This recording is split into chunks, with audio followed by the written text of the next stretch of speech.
आज का हमारा जो सेशन है ये है important places in news via maps. तो बेसिकली 2023 का प्रीलिम्स आ चुका है, राइट। अब बहुत सारी प्लेसेस हैं जो इन न्यूज रही हैं। नाउ जो बहुत इंपॉर्टेंट चीज रहती है वाइल स्टडिंग मैप्स की होलिस्टिक पढ़ाई करना जरूरी है। फॉर एग्जाम्पल, अगर कोई भी चीज आपने रशिया में पढ़ी है, कोई भी ऐसी प्लेस है जो आपने सूडान में पढ़ी है, सीरिया में पढ़ी है, उसके आसपास की चीजें पढ़ना भी जरूरी है। Usually what we do is, let's say अगर प्लेसेस इन न्यूज है, we read those X places in news.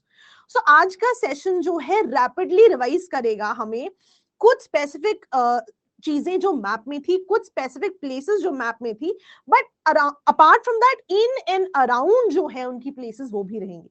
For example, हम सेशन शुरू करते हुए वन बाय वन देखते हैं। सबसे पहले माइंस ऑफ साडो वाज न्यूज। तो रिसेंटली ये क्यों न्यूज में रहा है? क्योंकि जापानीज गवर्नमेंट ने नॉमिनेट किया था in gold and silver mines को for UNESCO world heritage designation, which means prelims में क्या पूछा जा सकता है, डायरेक्ट क्वेश्चन आ सकता है, माइंस ऑफ साडो जो है आपका कहां से जुड़ा हुआ है, कौन सी कंट्री से? So the answer would B Japan. अगर आप इनकी थोड़ी सी हिस्ट्री पे जाओगे तो आप देखोगे कि बहुत समय पहले है ना, लैंड ऑफ गोल्ड भी कहा जाता था जापान को, बिकॉज बहुत सारा गोल्ड जो है इस रीजन से एक्सट्रैक्ट किया जाता था। लेकिन प्रीलिम्स पर्सपेक्टिव से we have to limit our discussion to the point जहां पे आपको पता हो कि यदि प्रीलिम्स में क्वेश्चंस आए माइंस ऑफ साडो कहां पे है, तो आपका आंसर क्या होगा? जापान होगा। बाय द वे, जापान के बारे में, जापान को लैंड ऑफ राइजिंग सन भी कहते हैं। So rising sun, S for sand and S for shadow. So mines of shadow and land of rising sun दोनों ही ऐसी वाली चीजें किससे जुड़ी हुई है? जापान से जुड़ी हुई है। अब आप इसको नहीं भूलेंगे। सो हम कोशिश क्या करेंगे कि हर एक चीज को जो है कोई ना कोई ट्रिक से जो है हम याद रखने की कोशिश करें।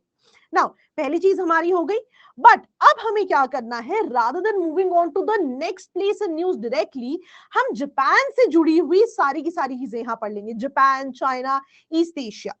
सो अगर आप आगे बढ़ोगे तो जापान में एक बहुत इंटरेस्टिंग चीज जो हमेशा पूछी जाती है, माउंट फ्यूजियामा, जो कि एक वोल्केनिक माउंटेन है। हाईएस्ट पीक पे भी क्वेश्चन आ सकता है, जापान की हाईएस्ट पीक आप कहेंगे फ्यूजियामा। एक और तरह का क्वेश्चन आता है कि माउंट फ्यूजियामा कहां है, तो that is related to Japan, right. और मैं आपको बहुत इंटरेस्टिंगली अगर मैं बताना चाहूं, यहाँ पे दो वोल्केनोज हैं जो इस साल बहुत ही ज्यादा न्यूज में रहे हैं। दो कौन कौन से वोल्केनोज? फुकुटोकू Okanoba volcano. अब ना यूजुअली क्या होता है, हम ऐसे नामों को याद करने की कोशिश करते हैं ना। You will have to understand, prelims में आइडेंटिफाई करना जरूरी है। So whenever you see such names, अगर थोड़ा भी मुश्किल है याद रखना, तो आप पेपर में पक्का ही आइडेंटिफाई कर लोगे इसको। सो इंपॉर्टेंट चीज क्या थी? एक हमें वोल्केनोज में माउंट फ्यूजियामा हमने देखा, जो कि एक वोल्केनिक माउंटेन है, जो कि इनहेरेंट इंपॉर्टेंट पॉइंट है मैप का जो आपको याद रखना है। Apart from this, two more regions, two more volcanoes. पहला Fukutoku Okanoba volcano. Up front prelims में आपको नाम आएगा, आपने नाम ही वहां पर याद रखना है। The important point doesn't and here. Recently एक और जो वोल्केनो न्यूज में रहा है वो है साकुराजिमा वोल्केनो, अगेन जापान। तो ये दोनों ही जो वोल्केनोज हैं इस साल बहुत ही ज्यादा न्यूज में रहे। And just to add a little perspective, अगर आप ध्यान दें तो ये जो रीजन है जापान का, ये रिंग ऑफ फायर में आता है। और आपने मीन्स के लिए भी पढ़ा होगा कि रिंग ऑफ फायर में जो है मेजॉरिटी अर्थ के वोल्केनोस और अर्थक्वेक्स आते हैं। तो ऑफ कोर्स इस रीजन में बहुत ज्यादा वोल्केनोस और अर्थक्वेक्स आने की पॉसिबिलिटी हमेशा ही रहती है, right? तो what I've done is I've consolidated all the maps for you. Similarly, यहाँ पे अगर हम देखें, ये जो हमने वोल्केनो अभी पढ़ा है, साकुराजिमा वोल्केनो, एक्चुअली ये एक डेकेड वोल्केनो है। अब डेकेड वोल्केनो क्या होते हैं? डेकेड वोल्केनो ऐसे 16 वोल्केनो है जो आइडेंटिफाई किए गए हैं bye international association of volcanology and chemistry of earth interior. नाम नहीं याद रहेगा, कोई दिक्कत नहीं है, एसोसिएशन आपसे कोई भी नहीं पूछेगा। हाँ, पर आपको यह पता होना चाहिए कि इनमें से कौन सा वोल्केनो जो है एक डेकेड वोल्केनो है। व्हिच मींस जो अभी हमने वोल्केनो पढ़ा है, राइट, साकुराजिमा वोल्केनो, वो आपका क्या है? डेकेड वोल्केनो है। अब क्वेश्चन ये आता है कि डेकेड वोल्केनो होता क्या है? तो दुनिया में 16 ऐसे वोल्केनोज हैं जिनको डेकेड वोल्केनो कहा गया है, क्योंकि उनको वर्दी माना जाता है स्टडी के लिए। अब आप कहोगे वर्दी क्यों माना जाता है? 3 रीजंस की वजह से। पहला, बहुत ही लार्ज होते हैं, डिस्ट्रक्टिव इरप्शंस होते हैं, लेकिन मोस्टली ये पॉपुलेटेड एरिया के पास देखे जाते हैं। तो ऐसे वोल्केनिक इरप्शंस जो कि बहुत लार्ज हो, डिस्ट्रक्टिव भी हो, लेकिन इनकी प्रॉक्सिमिटी बहुत है पॉपुलेटेड रीजन्स के पास, तो इनको स्टडी करना बहुत इंपॉर्टेंट हो जाता है, इनका इंपैक्ट पढ़ना बहुत ज्यादा इंपॉर्टेंट हो जाता है। सो एक चीज जो आपकी मैप की इंपॉर्टेंट है वो क्या होगी कि डेकेड वोल्केनो कौन सा है इनमें से, तो आपका आंसर है साकुराजिमा वोल्केनो, राइट। अब वोल्केनो से ना बहुत ज्यादा तरह के एमिशंस होते हैं, कभी आप देखोगे सल्फेट एरोसोल्स भी होंगे। तो एक जो बहुत इंटरेस्टिंग चीज है जो यूपीएससी ने पूछी भी हुई है कि सल्फेट एरोसोल से क्या इंपैक्ट होता है, तो ना आप हमेशा ध्यान रखना कि मान लो ये एक वोल्केनो है, यहाँ जब भी इरप्शन होगा तो जब भी सल्फेट एरोसोल्स आपके इकट्ठे हो जाते हैं, उनकी टेंडेंसी है व्हेन दे कम टुगेदर, वो जितनी भी इंसिडेंट लाइट होती है उसमें से बहुत ज्यादा लाइट को जो है वापस रिफ्लेक्ट बैक कर देते हैं। तो होगा क्या, जो इंसुलेशन अर्थ की तरफ, जो इंसुलेशन सन से आ रही थी, वो फॉर अ शॉर्टर ड्यूरेशन पहुंच ही नहीं पाती इस रीजन तक। क्यों? क्योंकि majority of it is reflected back, जिसकी वजह से क्या होता है कि यहाँ पे हीट ना पहुंचने की वजह से कुछ समय तक के लिए ये एरोसोल्स कूलिंग भी कॉज करते हैं। तो मेंस में एक बार क्वेश्चन पूछा हुआ है वोल्केनोस के बारे में कि जब भी वोल्केनिक इरप्शंस होगी उसका इंपैक्ट क्या होगा रीजनल एनवायरनमेंट में। तो एक बहुत इंपॉर्टेंट पॉइंट वहां पे क्या बनता है कि रीजनल एनवायरनमेंट में कुछ समय के लिए अगर हम कैटेगोरिकली सल्फेट एरोसोल्स की बात करें जो यहां से रिलीज होंगे, वो क्या कॉज करेंगे, कूलिंग कॉज करेंगे, because they reflect back the insulation जो कि उन तक पहुंच रही। तो ये बहुत इंपॉर्टेंट चीज है आपके समझने के लिए। And just to give you a perspective, जब भी हम एरोसोल्स की बात करते हैं, आप एनवायरनमेंट में भी पढ़ते हो, तो ना हमेशा ही हम अज्यूम करते हैं कि एरोसोल्स हैं बहुत ज्यादा हीटिंग कॉज करेंगे। ध्यान रखना एरोसोल्स भी दो तरीके के होते हैं, एक होता है आपका ब्लैक एरोसोल्स, एक होता है आपका सल्फेट एरोसोल्स। देखो जब भी सल्फेट एरोसोल्स इकट्ठे होंगे ना, तो हमेशा ही आप देखोगे कूलिंग की तरफ जाएगा सिनारियो। क्यों जाएगा कूलिंग की तरफ? बिकॉज आपकी हीट रिफ्लेक्ट बैक होगी। लेकिन जो ब्लैक एरोसोल्स है, ये इनकी जो टेंडेंसी है वो है हीट को एब्जॉर्ब करना। तो होगा क्या, अब जिस भी रीजन पे ब्लैक एरोसोल्स बैठेंगे वो और ज्यादा हीट को एब्जॉर्ब करेगा। अब इसका इंपैक्ट बहुत ज्यादा देखा गया है जब आपके स्नो पे ये ब्लैक एरोसोल्स बैठते हैं। इन जनरल स्नो का एल्बिडो बहुत ज्यादा है। एल्बिडो बहुत ज्यादा क्या क्या मतलब होता है कि अगर ये स्नो की लेयर है, मेजॉरिटी इंसुलेशन तो ये रिफ्लेक्ट बैक कर देगा। लेकिन अब मान लो कि यहां पे पोल्यूशन की वजह से ब्लैक एरोसोल्स बैठ जाएं, तो क्या होगा, black aerosols will actually absorb the entire heat, और अब क्या होगा, अब आपकी स्नो जो है मेल्ट कर जाएगी। इसीलिए आप देखते हो कभी कभी कहते हैं कि ड्यू टू ब्लैक एरोसोल्स जो है आपकी जो ग्लोबल वार्मिंग है वो बढ़ रही है, क्योंकि जब इस आइस के ऊपर भी ब्लैक एरोसोल्स रहेंगे they will absorb the radiation, और वो बहुत ज्यादा जो है आपकी हीट को एब्सॉर्ब कर लेंगे। So not every aerosol causes global warming, black aerosol yes, but sulphate aerosols की हम बात करेंगे तो वो इस फिनोमेना की बात करेंगे। तो अब क्योंकि वोल्केनोज न्यूज में रहे हैं, तो ये जो छोटी छोटी चीजें हैं जो आपसे ऑलरेडी प्रीवियस ईयर क्वेश्चंस में पूछी जा चुकी हैं, they also become very important, right. Similarly आगे बढ़ते हैं। हाँ, रिसेंटली क्योंकि हम जापान की बात कर रहे हैं, तो यहाँ पे एक सेट ऑफ आइलैंड्स है, Kuril islands, right, which are disputed between Japan and Russia. तो जब भी आप डिस्प्यूटेड आइलैंड्स की बात करोगे, आप कुरिन आइलैंड्स की बात कर सकते हो, आगे जाके हम सेनकाकू दायो आइलैंड्स की भी बात करेंगे। तो प्रीलिम्स के लिए आपको स्टोरी लाइन पता होनी जरूरी नहीं है, प्रीलिम्स के लिए आपको पता होना जरूरी है कि पेपर में क्या मार्क करना है। कुरिल आइलैंड्स आया तो जापान एंड रशिया के बीच में क्या है, ये डिस्प्यूटेड है, right. Similarly Senkaku Diaoyu island, Senkaku Diaoyu islands जो है आप देखोगे जापान एंड चाइना दोनों ही इसकी ओनरशिप को क्लेम कर रहे हैं। यानी कि इस रीजन की अगर मैं डिस्प्यूटेड आइलैंड्स की बात करूं तो दो आइलैंड्स इनिशियली इंपॉर्टेंट हो जाते हैं। एक हो जाते हैं कुरिल आइलैंड्स जो रशिया के साथ डिस्प्यूटेड है, दूसरे आ जाते हैं सेनकाकू आइलैंड्स जो कि चाइना के साथ डिस्प्यूटेड है। और ध्यान रखना दोनों ही जापान के साथ डिस्प्यूटेड टेरिटरीज हैं। अभी हम जापान की बात कर रहे हैं, चलिए नेक्स्ट देखते हैं। जापान का लार्जेस्ट आइलैंड कौन सा है, डायरेक्टली क्वेश्चन आता है, स्टेट पीसीएस में तो बहुत ज्यादा आता है कि जापान का लार्जेस्ट आइलैंड कौन सा है, होकाइडो आइलैंड। कौन सा आइलैंड है, होकाइडो। सिमिलरली रिसेंटली जापान का एक आइलैंड ओकिनावा आइलैंड बहुत ज्यादा न्यूज में रहा है। बेसिकली यहाँ पे यूएस की मिलिट्री बेसिस बहुत ज्यादा हैं। वर्ल्ड वॉर्स के बाद के समय पे जो मिलिट्री बेसिस स्टेशन हुई थी उन्हीं के आज भी देखोगे आप इन वन फॉर्म और द अदर ओकिनावा आइलैंड पे कुछ ना कुछ मिलिट्री बेसिस रही है, राइट। तो एक बहुत ही स्पेसिफिक आर्टिकल था न्यूज़पेपर में व्हिच टॉक्ड अबाउट कि किस तरह वहां के लोग चाहते हैं कि और भी वहां पे एवेन्यूज खोले जाएं apart from these military basis. But again that's an analysis that you do for mains. Prelims के लिए इंपॉर्टेंट क्या है, जापान से जुड़ी हुई एक और आइलैंड न्यूज में कौन सा था, ओकिनावा आइलैंड, राइट। नेक्स्ट, अब क्योंकि हम पूरे ईस्ट एशिया की बात कर रहे हैं, कुछ स्पेसिफिक चीजें हैं जो इंपॉर्टेंट हो जाती हैं। फॉर एग्जांपल डायरेक्ट क्वेश्चन आ सकता है पेपर में, जब one country two systems policy आती है तो कौन से रीजन्स की बात हो रही है। तो बेसिकली बात होती है मकाओ एंड हांगकांग की, जो कि चाइना के स्पेशल एडमिनिस्ट्रेटिव रीजन्स है। देखो मकाऊ एंड हांगकांग जो है, वैसे तो आप याद कर सकते हैं इसे इस साल के प्री के लिए, पर थोड़ा अगर मैं बैकग्राउंड बताने की कोशिश करूं तो ये दोनों जो है कॉलोनीज रही है ना।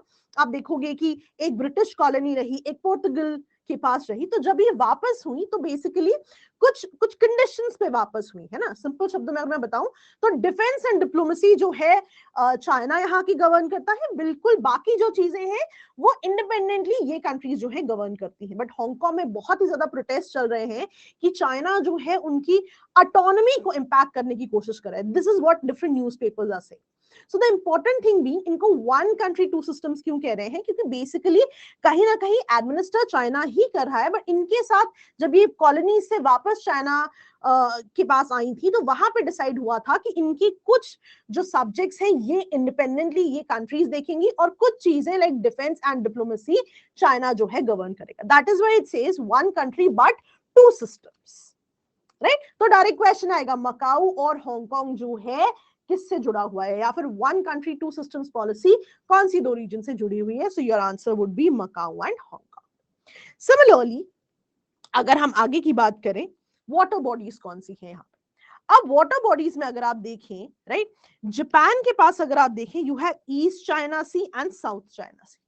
नाउ एग्जाम पर्सपेक्टिव से साउथ चाइना सी मैप के लिए बहुत इंपॉर्टेंट है, बिकॉज यहाँ पे आप देखते हो डिस्प्यूट रहते हैं। आपने सुने भी होंगे पैरासल आइलैंड, स्प्रैटली आइलैंड, अभी हम देखेंगे ये सारे के सारे disputes.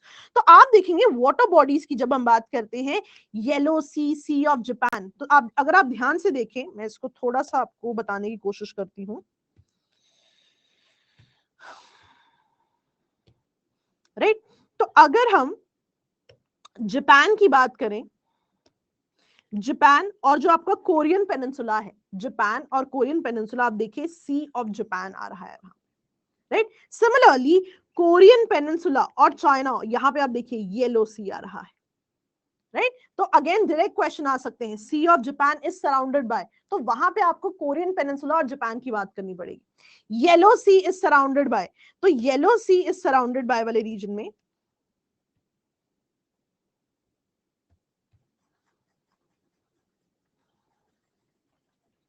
Right. So yellow sea is surrounded by, एक तरफ आप देखेंगे कोरियन पेनिनसुला, दूसरी तरफ आप देखेंगे China. By the way north Korea and south Korea यहाँ पे दिख रहा है, इनको डिवाइड करने वाली जो लाइन है वो कौन सी है, 38th पैरेलल, 38th पैरेलल। मैं आपको बता दूं, कई बार आपने सुनी भी होंगी, ये पैरेलल वर्ड बहुत यूज होता है। ये बेसिकली लैटिट्यूड को रेफर करता है, राइट। आपने 10 डिग्री चैनल सुना होगा, 11 डिग्री चैनल सुना होगा, ये बेसिकली लैटिट्यूड जो आपकी लाइंस होती हैं उनको रेफर करते हैं। So this is your 38th parallel. Now South China sea में आपको कैटेगोरिकली दिखाना चाह रही थी बिकॉज वहां पे बहुत ज्यादा डिस्प्यूट्स है। अब साउथ चाइना सी में जो है एक लाइन बना दी है चाइना ने, 9 डैश लाइन। अगर आप आईआर में इसको पढ़ेंगे तो आप पढ़ते ही कि पहले 11 डैश लाइन थी, है ना, एंड इवेंचुअली ये 9 डैश लाइन बनी है। अब चाइना के अनुसार जहां जहां से ये 9 डैश लाइन जा रही है वहां वहां पे जितना भी जोन आता है, चाहे कोई आइलैंड्स आते हैं, राइट, वो एब्सोल्युटली चाइना के अंतर्गत आता है ना। चाइना का claim is largely based on the older maps, right. और अगर आप यहाँ पे देखें तो 3 रीजन्स हैं जो मैप बेस्ड हैं, जो एग्जाम में आते हैं। कौन कौन से, Spratly islands, Paracel islands and Scarborough show. अब पेपर में डायरेक्ट क्वेश्चन आएगा आपको कि कौन सा किस किस के बीच में डिस्प्यूटेड है। मैं आपको बना के भी दिखाती हूं। अगर हम पैरासल आइलैंड्स की बात करें, पैरासल आइलैंड्स की बात करें तो आप देखिए चाइना और वियतनाम के बीच में डिस्प्यूटेड है। अब डिस्प्यूट होने के बहुत सारे रीजंस हैं यहाँ पे। अगर आप इन तीनों रीजन्स को देखें, Scarborough shoals, Spratly islands, Paracel islands, तो यहाँ पे जो है यूएन क्लॉज का बहुत ज्यादा मुद्दा है। अब आपको पता है यूएन क्लॉज के हिसाब से आपके जो 200 nautical miles from the base line है, हर कंट्री का ईईजेड होता है, एक्सक्लूसिव इकोनॉमिक जोन। ना अज्यूमिंग इस साल आप प्रीलिम्स दे रहे हैं तो आपको ये चीज पता होनी चाहिए। तो अब यहां तक जितने रिसोर्सेज हैं एक पर्टिकुलर कंट्री के होंगे। नाउ व्हाट इफ ये जोन्स भी जो है कोलाइड करें, then what will you do, है ना, डिफरेंट कंट्रीज के ईईजेड यहाँ पे हैं, प्लस चलिए कोई कंट्री तो हो सकता है अपने ईईजेड के बेसिस पे डिमार्केशन कर रही हो, चाइना तो एब्सोल्युटली पूरा रीजन ले जाता है। एंड ऑल्सो यू नो, अगर आप इसकी थोड़ी सी हिस्ट्री पढ़ेंगे या थोड़ा सा इसको आया में पढ़ने की कोशिश करेंगे तो आपको कैटेगोरिकली बताएंगे कि बहुत पहले ये इश्यूज नहीं थे, राइट। ओनली व्हेन यहाँ पे रिसोर्सेज बहुत ज्यादा पाए जाने लगे, दैट इज व्हेन यहाँ पे जो है आपकी डिस्प्यूट्स की जो है शुरुआत हो गई है। So resources have always been a region कि जो ये ऐसे डिस्प्यूट्स जो हैं शुरू होते हैं। रादर कुछ ऐसे आइलैंड्स भी हैं यहाँ पे जो कि आप देखोगे इनहैबिटेड ही नहीं है, राइट। और आप बहुत सारे न्यूज आर्टिकल्स में पढ़ोगे कि कंट्रीज वाकई में वहां लोगों को भेजती हैं रहने के लिए, क्योंकि आप देखोगे जिन आइलैंड्स पे बहुत ज्यादा लोग बसते नहीं हैं उन पे यूएन क्लॉज की एप्लीकेबिलिटी का इशू रहता है। इस वजह से आइलैंड्स पे लोगों को बसाया जाता है सो दैट उस रीजन को जो है क्लेम किया जाए। ना ऐसा बहुत सारे जब आप आर्टिकल्स पढ़ेंगे, रिसर्च पेपर पढ़ेंगे तो वहां पर लिखा गया होगा। चलिए, तो मैंने आपको थोड़ी बैक स्टोरी बता दी है। Coming back to the point कि जब आप पैरासाइल आइलैंड की बात करोगे तो पी, सी और बी यानी कि चाइना और वियतनाम के बीच में डिस्प्यूटेड है। जब आप स्प्रैटली आइलैंड्स की बात करेंगे तो Vietnam, Philippines, China and Malaysia, right. मैं इसको एक बार दोबारा थोड़ा सा आपके लिए साफ साफ लिख देती हूं, आप जो है इसको इजीली समझ जाएंगे। अगर हम बात करें पैरासाइल आइलैंड्स की, पैरासाइल आइलैंड्स में अगर आप देखें तो पैरासाइल आइलैंड सिर्फ चाइना और वियतनाम के बीच में डिस्प्यूटेड है। So you see the straight line going through China and Vietnam. So Paracel islands इन दोनों में डिस्प्यूटेड है। वहीं पे अगर आप स्कारबोरो शोल की बात करें, ध्यान से देखिएगा, ये चाइना और फिलीपींस में डिस्प्यूटेड है, राइट। तो अगली बार पेपर में आए तो आप कुछ ऐसा ड्रॉ कर सकते हैं पेपर में और याद रख सकते हैं। पैरासाइल आइलैंड्स किस किसके बीच में डिस्प्यूटेड है? China and Vietnam, Scarborough Shoal between China and Philippines. Now Spratly island की जब आप बात करोगे, ये जो है बहुत ही डिटेल में डिस्प्यूटेड है।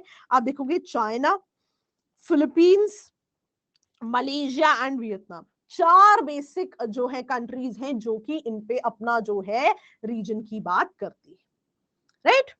चलिए, ओके यहाँ पे अब आपने देखा साउथ चाइना सी में बहुत सारे ऐसे आइलैंड्स हैं, पैरासाइल island, Spratly island, Scarborough Shoal, जो कि एक्चुअली डिस्प्यूटेड रहते हैं।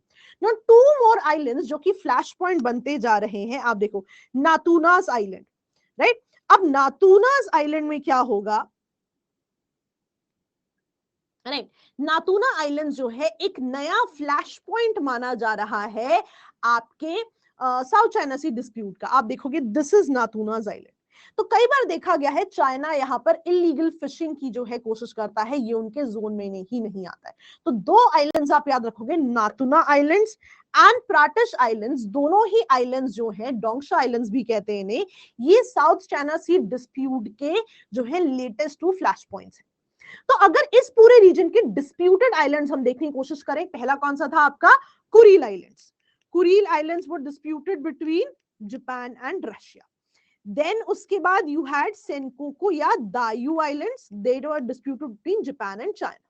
उसके बाद हमने देखा कि आपकी जो साउथ चाइना से डिस्प्यूट है, Paracel island, Spratly island and Scarborough shoal, they were the set of islands जो कि डिस्प्यूटेड है।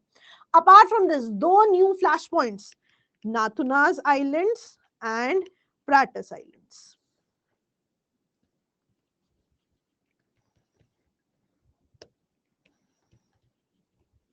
Right right? ये दोनों ही आइलैंड्स आपके जो है फ्लैश पॉइंट माने जाते हैं, राइट right? चलिए, नाउ क्योंकि हम जापान की बात कर रहे हैं तो आप यहां से दो बेसिक चीजें याद रख सकते हैं। जापान G4 कंट्रीज का पार्ट है, राइट।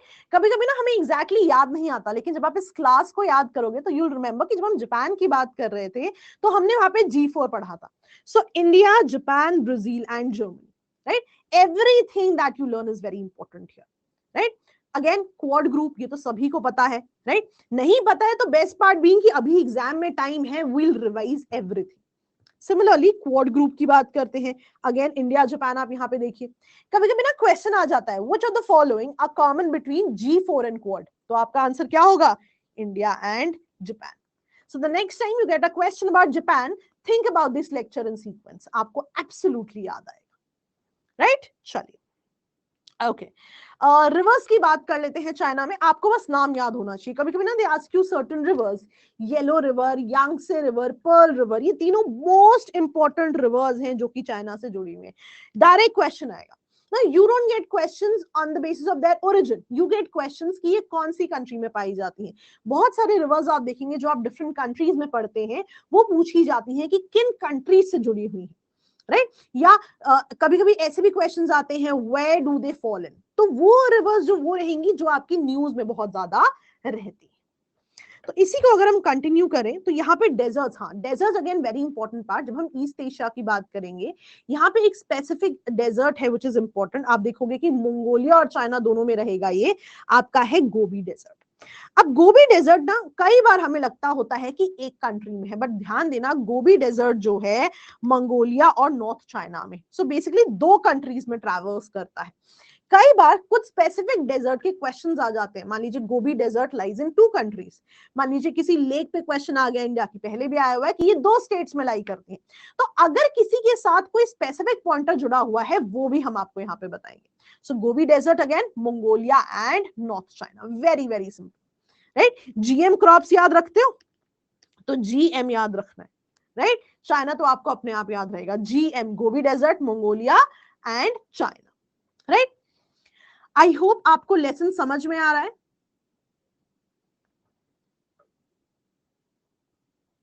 चलिए बहुत बढ़िया, ओके नेक्स्ट देखते हैं। जीएम आपको याद रहेगा, गोबी डेजर्ट, मंगोलिया, राइट?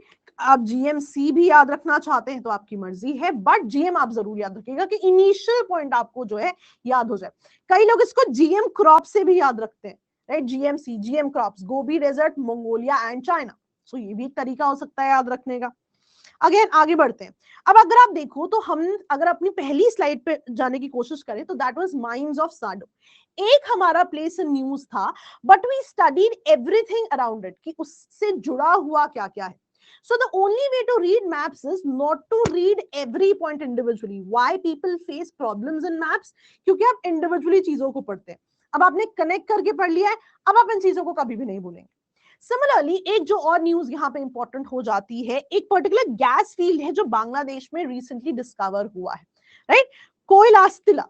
तो ये जो गैस फील्ड है ये डिस्कवर हुआ है आपका बांग्लादेश में, which means everything related to Bangladesh becomes important, right? तो अगर बांग्लादेश की हम बात करें, you have this particular gas field over there. पहला एक जो पॉइंट आएगा कि ये गैस फील्ड कहां पे है, डायरेक्ट क्वेश्चन आ सकता है कि this particular gas field has been in use, कहां से एसोसिएटेड है? आपका आंसर क्या होगा? बांग्लादेश। अब के for this particular gas field, coincidentally एक और चीज जो इससे रिलेटेड न्यूज में रही है वो भी के से है, कुशियारा रिवर। तो रिसेंटली आपने आयार में पढ़ा होगा कि इंडिया और बांग्लादेश के बीच में एक एमओयू हुआ है about sharing the water of Kushiyara river. तो अब इस रिवर की स्पेशलिटी क्या है? अगर आप देखें, जो आपकी बैरक रिवर है इंडिया में, उसकी ट्रिब्यूटरी है कुशियारा रिवर। ध्यान देना, डिस्ट्रीब्यूटरी नहीं कहा मैंने, ट्रिब्यूटरी कहा है, राइट? तो यहाँ पे सॉरी ट्रिब्यूटरी नहीं कहा मैंने, डिस्ट्रीब्यूटरी का है। यूजुअली आप देखेंगे, मान लो ये गंगा रिवर चल रही है, इसमें बहुत सारी रिवर मिल गई, तो वो उनकी ट्रिब्यूटरी होती है, उनको ट्रिब्यूट दे रही है, उनमें मिल रही है। डिस्ट्रीब्यूटरी क्या होता है? जो आगे जाके डिस्ट्रीब्यूट हो जाती है इनटू डिफरेंट स्ट्रीम्स। तो बराक रिवर जो है, ध्यान रखना, वो 2 डिस्ट्रीब्यूटरीज में ब्रेक होती है, सूरमा एंड कुशियारा। ना Kushiyara enters Bangladesh through the Sylhet reason.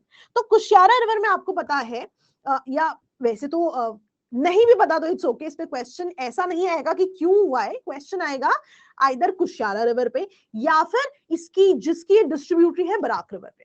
अब फॉर एग्जांपल यहाँ पे अगर हम बात करें इस एमओयू की, तो मॉनसून में बड़ी दिक्कत होती है कि कई बार बहुत ज्यादा फ्लड हो जाते हैं फील्ड्स, कई बार पानी ही नहीं होता। That is why river very becomes very important for this region. Sylhet region में जाती है ये, तो वहां पे राइस के खेती के लिए बहुत ज्यादा इंपॉर्टेंट है। तो कहीं ना कहीं इस इश्यू को केटर करने के लिए एमओ हुआ है, बट नेवरदलेस एग्जाम में कुशियारा रिवर से ही जुड़ा हुआ क्वेश्चन आएगा। So you have one gas field and Kushiyara river, जो कि दोनों बांग्लादेश से जुड़े हुए हैं।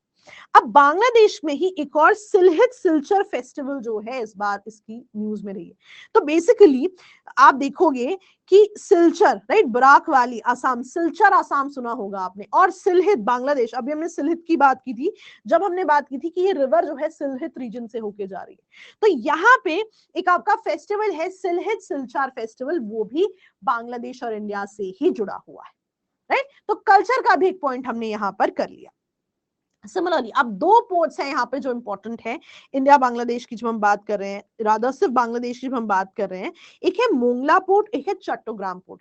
चिटागोंग पोर्ट और चट्टोग्राम पोर्ट नाम जो है आप याद रख सकते हैं ना।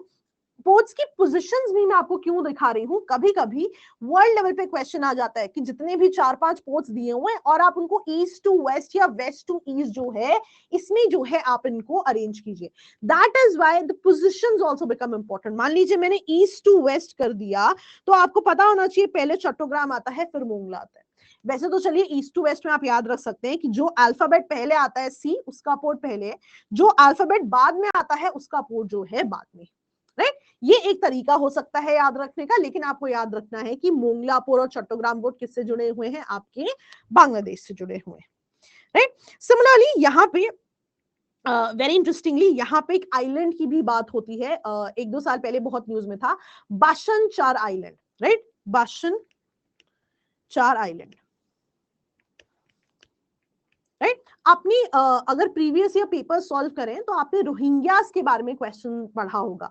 तो म्यांमार से जो रोहिंग्यास हैं ये जो है बांग्लादेश आए थे। बांग्लादेश में कॉक्स बाजार करके रीजन है, वहां पे इकट्ठे हो गए थे और वहां पे बहुत ही ज्यादा डेंसिटी हो गई थी पॉपुलेशन की। इवेंचुअली बहुत ज्यादा न्यूज में था कि लोगों को जो है रीलोकेट किया जाएगा on a set of island जो कि बशार चार आइलैंड कहला रहा था। But there were a lot of concerns कि जब मॉनसून आता है ऐसा कहा जा रहा था कि आइलैंड जो है डिप हो जाता है, और बहुत सारे कंसर्न्स थे, राइट। नाउ प्री के लिए इंपॉर्टेंट क्या है, आपको बशार चार आइलैंड जो है पता होना चाहिए, राइट। यहीं पे ना क्योंकि म्यांमार की बात हो गई है, चलिए वहां रोहिंग्यास तो ऑलरेडी पीवाईक्यूज में आ चुका है, और क्योंकि आपकी थीम्स रिपीट होती है तो ये क्वेश्चंस इंपॉर्टेंट हो जाते हैं। इस साल जो है म्यांमार के Karen people have been in news, तो आपने देखा भी होगा प्रोटेस्ट में भी जो है ये लोग बहुत ज्यादा थे। They basically want a section of their own, उनको अपना जो है एक अलग स्टेट चाहिए म्यांमार में। तो इस वजह से इस साल ये बहुत ज्यादा न्यूज में रहे। स्पेसिफिकली जैसे आप बात करते हैं चाइना में, आप बात करते हैं उइघुर मुस्लिम्स की, तो ये कुछ कम्युनिटीज हैं जो हर साल न्यूज में रहती हैं और आपको कभी भी पूछ सकते हैं। So China, Uighur Muslims, Myanmar में आप देखेंगे Rohingyas, and this year Karen people also become very very important, right. इस साल ब्राजील में यानोमामी ट्राइब बहुत ज्यादा न्यूज में है, राइट। ब्राजील में यानोमामी ट्राइब बहुत ज्यादा न्यूज में क्यों है, तो बेसिकली ये एक अमेज़न वाला जो रीजन है ब्राजील वेनेजुला वाला, वहां के फॉरेस्ट में या माउंटेन्स में पाए जाते हैं। अब इनका रीजन जो है ना बहुत ही ज्यादा, यानोमामी ट्राइब का रीजन जो है बहुत ही ज्यादा गोल्ड में रिच है। तो कॉन्स्टेंटली यहाँ पे गोल्ड माफिया जो है इनको तंग करता रहता है। तो रिसेंटली ब्राजीलियन गवर्नमेंट ने जो है काफी कड़े स्टेप उठाए हैं इसको केटर करने के लिए। But the important thing mean आपको एग्जाम में क्या आएगा, यानोमामी पीपल के बारे में आ सकता है, कहाँ पाए जाते हैं, तो ये ब्राजील और वेनेजुला के माउंटेन या फॉरेस्ट रीजन में जो है पाए जाते हैं। ये बहुत स्पेसिफिक पॉइंट यहाँ पे इंपॉर्टेंट हो जाता है। And they live in community houses, community houses में रहते हैं। इनके हाउसेस का नाम भी होता है Yanos, right. So Y for Yanos and Y for Yanomami. Also one very important thing, इनकी ना स्पेशलिटी है कि ये हमेशा कम्युनिटी डिसीजन लेते हैं। ये किसी की अथॉरिटी को, चीफ की अथॉरिटी को नहीं मानते। Everything is discussed in a community. So this becomes very important. So Uyghur Muslims, Rohingyas, Karen people, Yanomami becomes very important. This year even जो हक्की पिक्की कम्युनिटी है कर्नाटका की, वो भी बहुत ज्यादा न्यूज में है। रीजन दे बीइंग जो अभी सूडान क्राइसिस में लोगों को वापस ले जाया जा रहा है, तो देखा गया हक्की पिक्की कम्युनिटी के लोग वहां बहुत ज्यादा है। सो अब बहुत सारे न्यूज़पेपर में आर्टिकल्स हैं जो बहुत कुछ कहते हैं इंपॉर्टेंट कि ऐसे ये कम्युनिटी वहां क्यों पाई जा रही है. So specific article also says because these people are proficient in herbs and medicine. ये एक रीजन हो सकता है. बट अगेन इंपॉर्टेंट चीज क्या है आपको पता होना चाहिए, हक्की पिक्की पीपल फॉर कर्नाटका.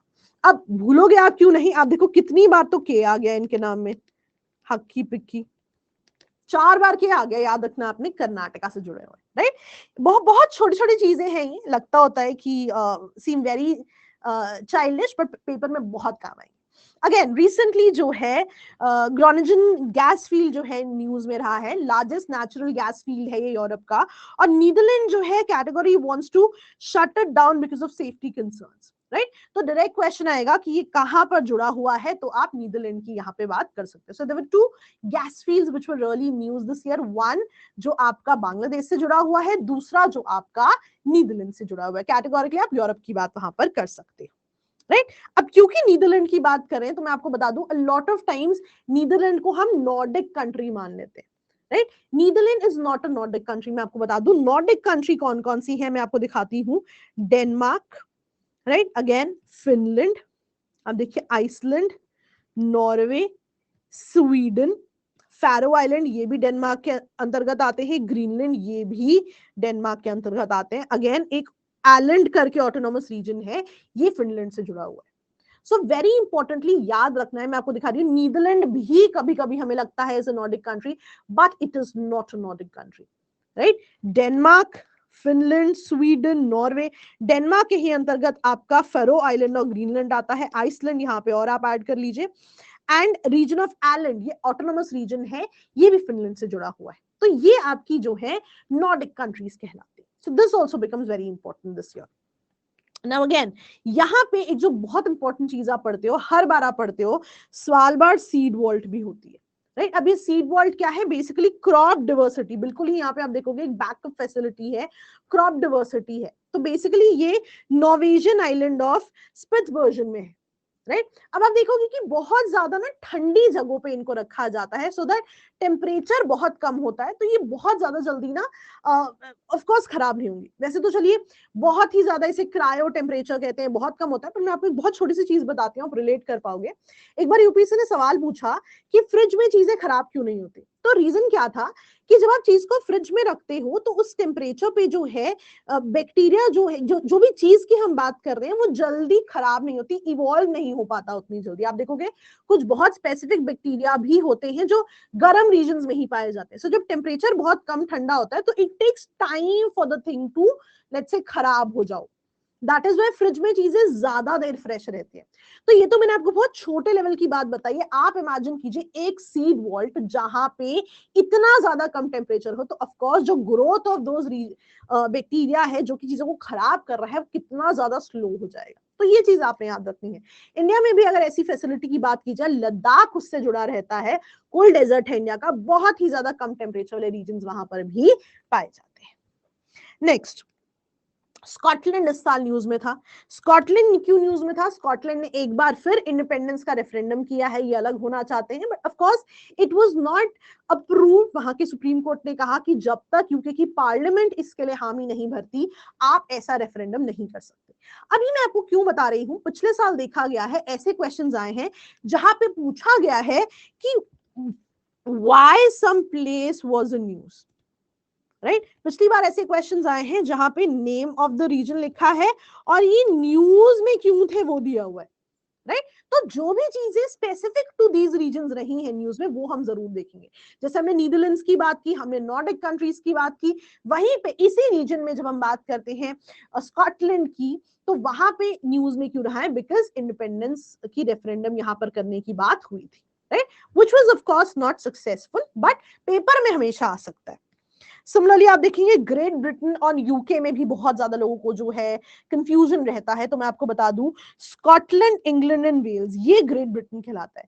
जब ये खुद में यूनाइट कर लेता है नॉर्दर्न आइलैंड को, तो उसको जो है यूनाइट कर लेता है, फिर उसको कहते हैं यूनाइटेड किंगडम. तो ग्रेट ब्रिटेन में क्या है, Scotland, England and Wales. Right, जब ये यूनाइट कर लेगा खुद में नॉर्दर्न आइलैंड को, तब ये यूनाइटेड किंगडम हो जाएगा. तो पहला तो आपको चीज याद रहेगी कि एक एडिशन किसमें है, जिसमें यूनाइट हो रहा है, यूनाइटेड किंगडम में. और एडिशन भी कौन सी है, नॉर्दर्न आइलैंड में। बहुत 1-2 साल पहले ना बैकस्टॉप अग्रीमेंट बहुत ज्यादा न्यूज में था, आप जरूर जाके पढ़िएगा कि बैकस्टॉप अग्रीमेंट क्या था, राइट। मैं आपको लिख भी देती हूं, आपका असाइनमेंट फॉर द डे रहेगा ये, बैकस्टॉप अग्रीमेंट, राइट। नेक्स्ट हम देखते हैं नॉर्थ सी। अब अगर आप देखो, इंग्लैंड की हमने बात की थी, इसके राइट हैंड साइड पे we have North Sea, right. अगर हम वापस चले, राइट, हमने इंग्लैंड की बात की थी, इसके राइट हैंड साइड पे we have North Sea. Why am I showing you positions is, again अगर आपको ईस्ट टू वेस्ट या west to east water body set करने के लिए आती हैं तो आपको ये चीजें पता होनी चाहिए। अब जब भी हम नॉर्थ सी की बात करेंगे, नॉर्थ सी में आप याद रखोगे, नॉर्थ सी और अटलांटिक ओशन को ज्वाइन करता है इंग्लिश चैनल। डायरेक्ट क्वेश्चन आएगा पेपर में, इंग्लिश चैनल रिसेंटली न्यूज में भी था, क्यों, because people drowned over there in certain tragedy. तो ब्रिटेन और फ्रांस में बहुत ज्यादा जो है इशू हुआ था यहाँ पे। तो इंपॉर्टेंट चीज जो प्रीलिम्स के पर्सपेक्टिव से है, इंग्लिश चैनल किस किस को ज्वाइन करती है, तो इंग्लैंड के राइट हैंड साइड पे था आपका नॉर्थ सी, नॉर्थ सी को अटलांटिक ओशन से जोड़ता है इंग्लिश चैनल। हम थोड़ा सा अगर वापस, right, so these are your Nordic countries. ये आपका कौन सा ओशन है, अटलांटिक ओशन है। दैट मींस अटलांटिक ओशन को ही किसी चीज से ज्वाइन करेगा आपका क्या, आपका जो है नॉर्थ सी। तो अटलांटिक ओशन को ज्वाइन करेगा नॉर्थ सी से क्या, आपका English channel. Very very important, right. और यहां ध्यान से देखो, अब आपने सोचना था अरे ब्रिटेन फ्रांस के साथ ही क्यों लड़ रहा है ना, कोई और कंट्री के साथ भी बात कर लेता। तो आप देखो इंग्लैंड के जस्ट बिल्कुल यहाँ पे क्या है, फ्रांस है। तभी आप देखो ध्यान से कि यहाँ पे फ्रांस, यहाँ पे आपका इंग्लैंड, यानी कि अगर और पीछे जाए, इंग्लैंड और यहाँ पे है आपका फ्रांस, और बीच में आता है आपका English channel.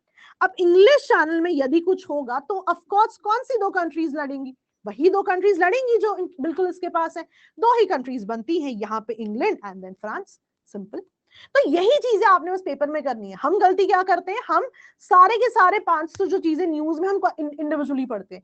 If we read them in tandem with the concepts, आप कभी भी गलत नहीं करोगे।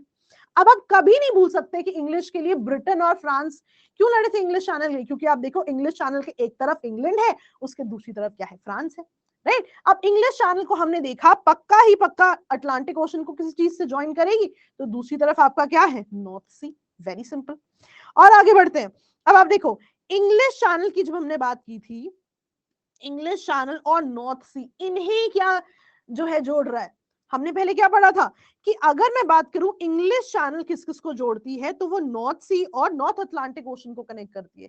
लेकिन नॉर्थ सी और इंग्लिश चैनल, नॉर्थ सी और इंग्लिश चैनल के बीच में अगर मुझे स्ट्रेट देखनी हो कौन सी है, तो कौन सी है, Strait of Dover, straight of Dover. तो ये चीज बहुत इंपॉर्टेंट है, आगे हम पढ़ेंगे, कर्च स्ट्रेट पढ़ेंगे, बॉस्फोरस स्ट्रेट पढ़ेंगे, लेकिन स्ट्रेट ऑफ डोवर आपने याद रखना है, इंग्लिश चैनल को नॉर्थ सी से कनेक्ट करता है, राइट। चलिए नेक्स्ट, छठा रीजन। अब आप देखेंगे कि कितने कम region that were in news से हमने कितना एलैबोरेट पढ़ लिया। सिमिलरली नागोर्नो काराबाख रीजन ना बहुत ही ज्यादा न्यूज में है ये कुछ साल से, बिकॉज आर्मेनिया और अजरबैजान के बीच में ये जो है एक डिस्प्यूटेड टेरिटरी है। तो एक क्वेश्चन तो बहुत सिंपल बन जाएगा कि आर्मेनिया और अजरबैजान में क्या क्या डिस्प्यूटेड है, या कौन सा रीजन डिस्प्यूटेड है, Nagorno Karabakh reason. Now importantly एक और जो यहाँ पे चीज न्यूज में रही है इससे ही जुड़ी हुई, लैचन कॉरिडोर। अब लैचन कॉरिडोर क्या करता है, लैचन कॉरिडोर बेसिकली आर्मेनिया और कुछ इंक्लेव्स ऑफ नागोर्नो काराबाख को लिंक करता है। अब देखिए लैचन कॉरिडोर आर्मेनिया और कुछ इंक्लेव्स ऑफ नागोर्नो काराबाख को क्या करता है, कनेक्ट करता है, राइट, आर्मेनिया एंड लैचन कॉरिडोर। तो लैचन कॉरिडोर को अजरबैजान से मत आप जो है कनेक्ट कर दीजिएगा। लैचन कॉरिडोर किसको कनेक्ट करता है, आर्मेनिया को, एन्क्लेव ऑफ नागोर्नो काराबाख। तो इवन इफ नागोर्नो काराबाख नहीं आया, लैचन कॉरिडोर जो है आपसे जरूर पूछ सकते हैं। सिमिलरली आगे देखते हैं इसी रीजन में, अभी हम आर्मेनिया अजरबैजान की बात कर रहे हैं, तो बेसिकली ये कॉकस रीजन है। कॉकस रीजन जो होता है आप देखोगे ये कॉकस माउंटेन्स भी कहते हैं, राइट। अब ये माउंटेन्स देखो, यहाँ पे जो एक चीज इंपॉर्टेंट है, ये intersection of Asia and Europe है। जो आप कजाकिस्तान तुर्कमेनिस्तान की बात करते हो तो ये क्या है आपका, सेंट्रल एशिया बन जाता है। वहीं अगर आप इससे वेस्ट की तरफ जाओगे तो आपका क्या बन जाएगा, यूरोप बन जाएगा। तो ये basically intersection of Asia and Europe, right, एक तरफ आपका सेंट्रल एशिया एशियन रीजन, एक तरफ आपका यूरोपियन रीजन। इसी में अगर मैं आपको बताने की कोशिश करूं, यहाँ पे this is the reason, this is your Asia and this is your Europe, तो दोनों की ही जो एक इंटरसेक्शन पे है आपका ये रीजन आता है। कैटेगोरिकली यहाँ पे आप देखो माउंट एल्ब्रूज भी आता है, आप देखो Georgia, Armenia, let's go back, right, Georgia, Armenia, तो यहीं पे आपका जो है एक माउंटेन आता है which is your mount Elbrus, very important, Europe की हाईएस्ट पीक मानी जाती है mount Elbrus, E for Europe, E for Elbrus, Europe की हाईएस्ट पीक, तो वेरी सिग्निफिकेंट। चलिए आगे बढ़ते हैं, अब कैस्पियन सी की बात करते हैं। अब आप देख रहे हो मैं सडनली कैस्पियन सी पे क्यों आ गई, बिकॉज मैं बात कर रही थी आर्मेनिया अजरबैजान की। अब अजरबैजान के आप और थोड़ा दूसरी तरफ जाओगे, देखो जॉर्जिया के ऊपर गए, यहाँ पे आपका थोड़ा माउंट एल्ब्रूस वाला रीजन आ गया, पर अजरबैजान के राइट हैंड साइड पे आप जाओगे, अजरबैजान के राइट हैंड साइड पे अगर आप जाओगे तो यहाँ पे कौन सा सी मिलेगा आपको, कैस्पियन सी मिलेगा। तो कैस्पियन सी को कौन कौन सी कंट्रीज बॉर्डर करती हैं, आपका सिनोनियम है, तारीख याद रखना है आपने, Turkmenistan, Azerbaijan, Russia, Iran and Kazakhstan. अब देखिए Turkmenistan, Azerbaijan, Russia, Iran and Kazakhstan. तो आपने एग्जाम में हमेशा ही निमोनिक्स को याद करने की कोशिश करनी है। बहुत सारे निमोनिक्स हो सकते हैं, ऐसे अगर 15-20 निमोनिक्स याद करने भी पड़े कोई दिक्कत की बात नहीं है, पेपर में 2 सवाल भी अगर फंसते हैं तो बहुत ही बढ़िया बात है, राइट। सो आपने पहली चीज क्या याद रखी, अजरबैजान के आप राइट तरफ आ गए, आपने देखा अरे ये तो कैस्पियन सी आ गया। अब पेपर में आप भूलोगे नहीं, क्योंकि यहाँ पे हमने क्या किया, पहले आर्मेनिया अजरबैजान पढ़ा, आर्मेनिया के ऊपर जॉर्जिया देखा, अरे वहां तो माउंट एल्ब्रूस था, आर्मेनिया के राइट हैंड साइड आए अजरबैजान, उसके राइट हैंड साइड दोबारा आ गए तो क्या मिल गया, कैस्पियन सी मिल गया। अब आप ये चीज तो पक्की नहीं भूलोगे कि कैस्पियन सी के एक तरफ क्या है, अजरबैजान है, कभी भी आप इसको आर्मेनिया कर ही नहीं सकते। सिमिलरली अगर हम आगे बढ़ें, यहीं पे सेंट्रल एशिया में ही आपका एक अराल सी आता है, अराल सी पे यूपीएससी ने सवाल भी पूछा हुआ है, अराल सी पे यूपीएससी ने सवाल पूछा हुआ है, यूपीएससी ने कुछ बॉडीज दी थी और बताया था कि इनमें से श्रिंक कौन सी कर रही है। तो जिस साल ये सवाल आया था उस साल जो है आपके एक द हिंदू में पूरा आर्टिकल आया था कि किस तरह से अराल सी जो है श्रिंक कर रहा है। सो अराल सी पे ऑलरेडी क्वेश्चन जो है आपका आया हुआ है। अब अराल सी की अगर आप बात करें तो आप देखोगे एक तरफ कजाकिस्तान है, एक तरफ आपका उज्बेकिस्तान है, राइट। तो आप यहाँ पे यूके याद कर सकते हो, Uzbekistan and Kazakhstan, right. Aral sea क्या है, उज्बेकिस्तान एंड कजाकिस्तान।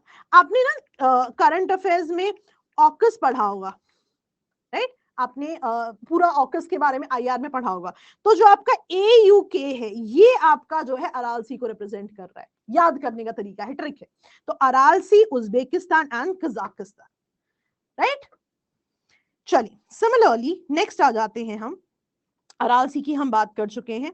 अच्छा, अब ना सेंट्रल एशिया की बहुत सारी कंट्रीज जो हैं इस बार इंडिविजुअली न्यूज में, मैंने आपको बताया शायद ये हम पहले नहीं पढ़ते, बट क्योंकि रिसेंटली लास्ट ईयर मैंने आपको बताया कि कंट्रीज, और ये भी पूछा हुआ है कि वो कंट्री न्यूज में क्यों थी, तो ये बहुत इंपॉर्टेंट हो जाता है। इस साल जो है बहुत सारी कंट्रीज तो हम यहाँ पे डिस्कस करेंगे, जैसे तजिकिस्तान है, तो ये इंडिया तजिकिस्तान फ्रेंडशिप हॉस्पिटल की वजह से न्यूज में है।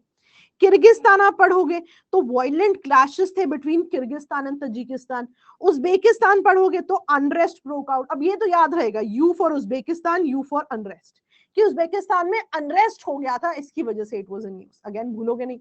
सिमिलरली कजाकिस्तान में क्यों हुआ था, यहाँ पे सडनली फ्यूल प्राइसेस जो है बहुत ज्यादा ट्रिगर हो गए थे।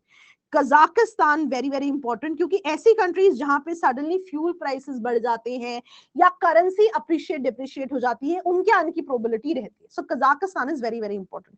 अब अगर हम थोड़ा सा वापस जाने की कोशिश करें, राइट, तो आप देखो अराल सी से जुड़ी हुई है कजाकिस्तान और उज्बेकिस्तान, दोनों ही आपको याद हो गए। कैसे, उज्बेकिस्तान में हमने पढ़ा कि यहाँ पे आपका क्या था, अनरेस्ट था, you for Uzbekistan, U for unrest. Kazakhstan में हमने क्या पढ़ा, यहाँ पे करेंसी सॉरी यहाँ पे जो है आपका फ्यूल प्राइसेस जो है ट्रिगर हो गए थे, जिसकी वजह से यहाँ पे unrest, right. Okay, next Amu दरिया बेसिन। अब अमू दरिया बेसिन रिसेंटली, अब देखिए ये भी एक स्पेसिफिक चीज है जो न्यूज में रही है, ये बेसिकली एक पेट्रोलियम रिच रीजन है।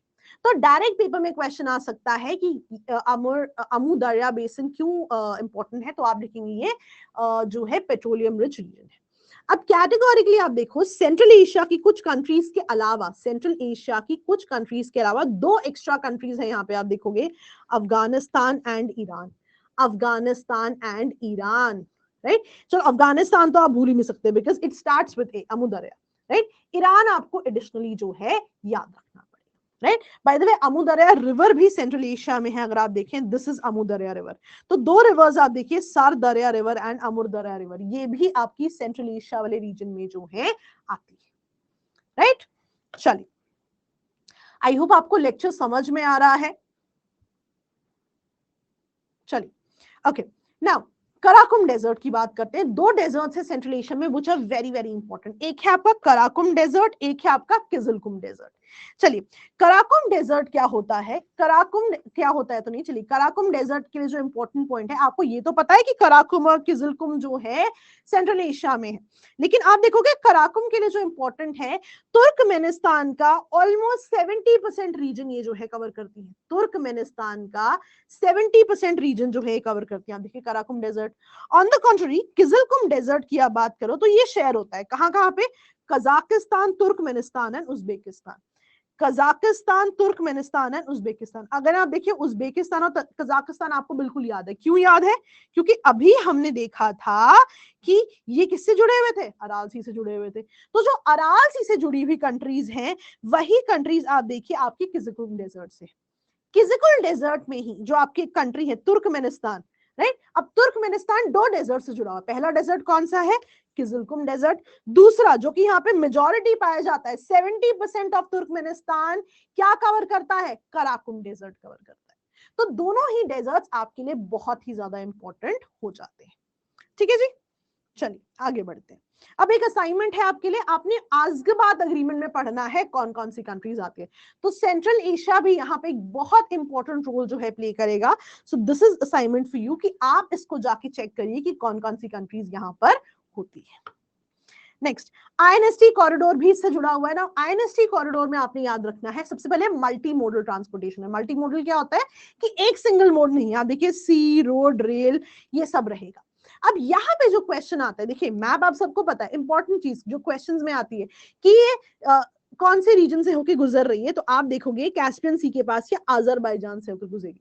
देखिए जब भी आपने कैस्पियन सी की बात कर दी ना, आप आर्मेनिया बोल ही नहीं सकते, राइट, बिकॉज अगेन आर्मेनिया के बाद अजरबैजान है, उसके बाद आपका कैस्पियन सी आता है।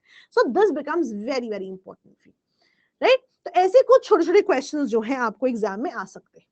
रिसेंटली अगर हम मूव करें to a different region, Yasuni national park news में था, इक्वाडोर में है, राइट। अब इक्वाडोर में you have Yasuni national park. अब ऑयल ड्रिलिंग की वजह से ये न्यूज में रहा है, क्योंकि यहाँ पे ऑयल ड्रिलिंग होने की वजह से यहाँ का नेशनल पार्क जो है डिटीरियोरेट हो रहा है, राइट। अच्छा, इनको ना आप मीन्स में भी यूज कर सकते हो ऐसे एग्जाम्पल्स को। जैसे फॉर एग्जाम्पल आपको क्वेश्चन आता है कि how do you balance between the needs of the man and environment, तो आप वहां पे कुछ जब आपको एक नेगेटिव एग्जांपल देना हो, आप लिख सकते हो यहाँ पे कि ऑयल ड्रिलिंग की वजह से जो है कई नेशनल पार्क जो है वो डिटीरियोरेट हो रहे हैं, जिसमें से एक है आपका Yasuni national park. This is very important. Similarly ना, जैसे मान लो आपको एक बहुत इंटरेस्टिंग एग्जांपल होती है, मान लो आपको पैसिफिक रिंग ऑफ फायर पे क्वेश्चन आ जाता है, राइट। और जैसे मेंस में एक बार पूछा भी हुआ है ना कि why is that 90% of earthquakes, 70% of volcanoes are here in the Pacific Ring of Fire. तो वहां पे आपको जब एग्जांपल देने पड़े ना, और आपको कोई वोल्केनो याद ना है, अगर आपने करंट अफेयर्स पढ़े हैं तो जापान के दोनों वोल्केनोज का आप नाम दे दीजिए, है तो पैसिफिक रिंग ऑफ फायर का ही पार्ट। पूरा का पूरा जो आपका पैसिफिक रिंग ऑफ फायर है वो इसी रीजन में तो आ रहा है, right. So this is one thing that you can always do. तो ये जो एग्जाम्पल्स हैं, they are not only significant from prelims perspective, but mains में भी ये बहुत ज्यादा काम आते हैं, राइट। आगे बढ़ते हैं। हाँ, अब इक्वाडोर के दो वोल्केनो जो बहुत इंपॉर्टेंट है, mount Cotopaxi and Sangay volcano. Sangay volcano again is very very important, बहुत बार जो है पेपर में पूछा जाता है, माउंट कोटोपाक्सी एंड सांगाई। अच्छा, दोनों में क्यों दिखा रही हूं, कौन से पोजीशंस पे है, अगर मान लो नॉर्थ टू साउथ अरेंज करने के लिए आ जाए, तो जो अल्फाबेट पहले है वो पहले आ रहा है, सी पहले है, एस बाद में है, तो पहले माउंट कोटोपाक्सी एंड देन आपका जो है सांगाई वोल्केनो, राइट। चलिए यहाँ पे आप देखिए साउथ अमेरिका की क्योंकि बात हो रही है, आपने देखा इक्वाडोर रीजन की हमने बात करी थी यहाँ पे, तो इक्वाडोर रीजन में साउथ अमेरिका की क्योंकि हम बात करें, यहाँ पे डेजर्ट्स देख लेते हैं। हमने देखिए गोबी डेजर्ट देख लिया, हमने कराकोर और किजमकुल डेजर्ट भी देख लिया, अब आपको अलग से पढ़ने की जरूरत नहीं है। अब साउथ अमेरिका में दो डेजर्ट्स इंपॉर्टेंट है, अटाकामा एंड पैंटागोनिया। अटाकामा और पेंटागोनिया आप देखोगे दोनों ही आपके कोल्ड डेजर्ट्स हैं। मैंने आपको कोल्ड डेजर्ट की लिस्ट दी हुई है, whenever you download the material आप याद रखिएगा, अटाकामा एंड पैंटागोनिया दोनों ही आपके कोल्ड डेजर्ट्स हैं। और मैं आपको बता दूं यहाँ पे जो बहुत इंपॉर्टेंट चीज है, आप देखेंगे पेरुवियन करंट भी यहीं पे आती है। आपने पढ़ा भी होगा कि पेरुवियन करंट जो है बहुत ही ज्यादा, जब यहाँ पे कोल्ड करंट होती है तो यहाँ पे बहुत ही ज्यादा बढ़िया फिशिंग जोन्स भी जो है पाए जाते हैं।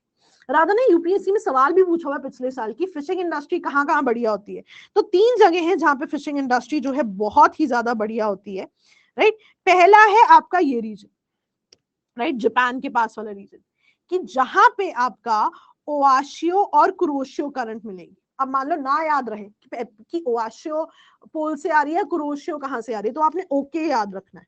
ओआशियो पोल से आ रही है, राइट, एंड कुरोशियो नीचे से आ रही है। तो ओआशियो कुरोशियो वाला जो रीजन है वहां पे आपकी बहुत बढ़िया फिशिंग इंडस्ट्री। सिमिलरली यहाँ पे आप देखिए न्यू फाउंडलैंड कहलाता है ये रीजन, यहाँ पे लैब्राडोर करंट और गल्फ स्ट्रीम आती है।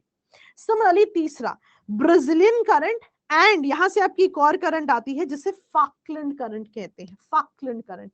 यहां भी बहुत बढ़िया फिशिंग जोन हमेशा बहुत ज्यादा मिलते हैं, right.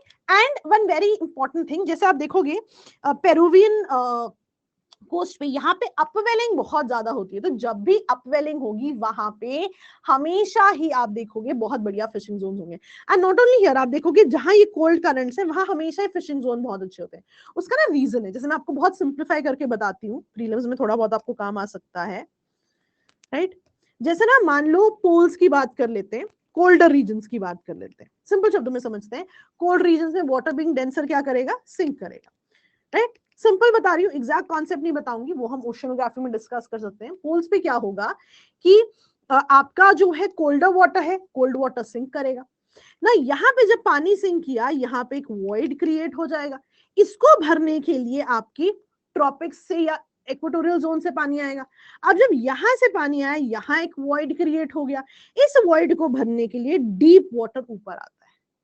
The thing to learn here is, जब भी पानी आपका ट्रॉपिक्स या इक्वेटर से निकलता है, राइट, आप देखो ट्रॉपिक इक्वेटर से पानी निकलेगा, राइट, अब देखो तो यहां से नीचे से अपवेलिंग ऑफ वाटर जरूर होगा। तो आप देखो पेरुवियन कोस्ट के पास क्या हो रहा है, पेरुवियन कोस्ट के पास जब आपका पानी चला गया दूसरी तरफ, राइट, जब आपका पानी दूसरी तरफ चला गया, यहाँ वॉइड क्रिएट हो गया, इसको भरने के लिए हमेशा नीचे से कोल्ड वाटर ऊपर आएगा, देयर विल बी अपवेलिंग, और अपवेलिंग में क्या होता है, नीचे से न्यूट्रिएंट रिच वाटर ऊपर आता है।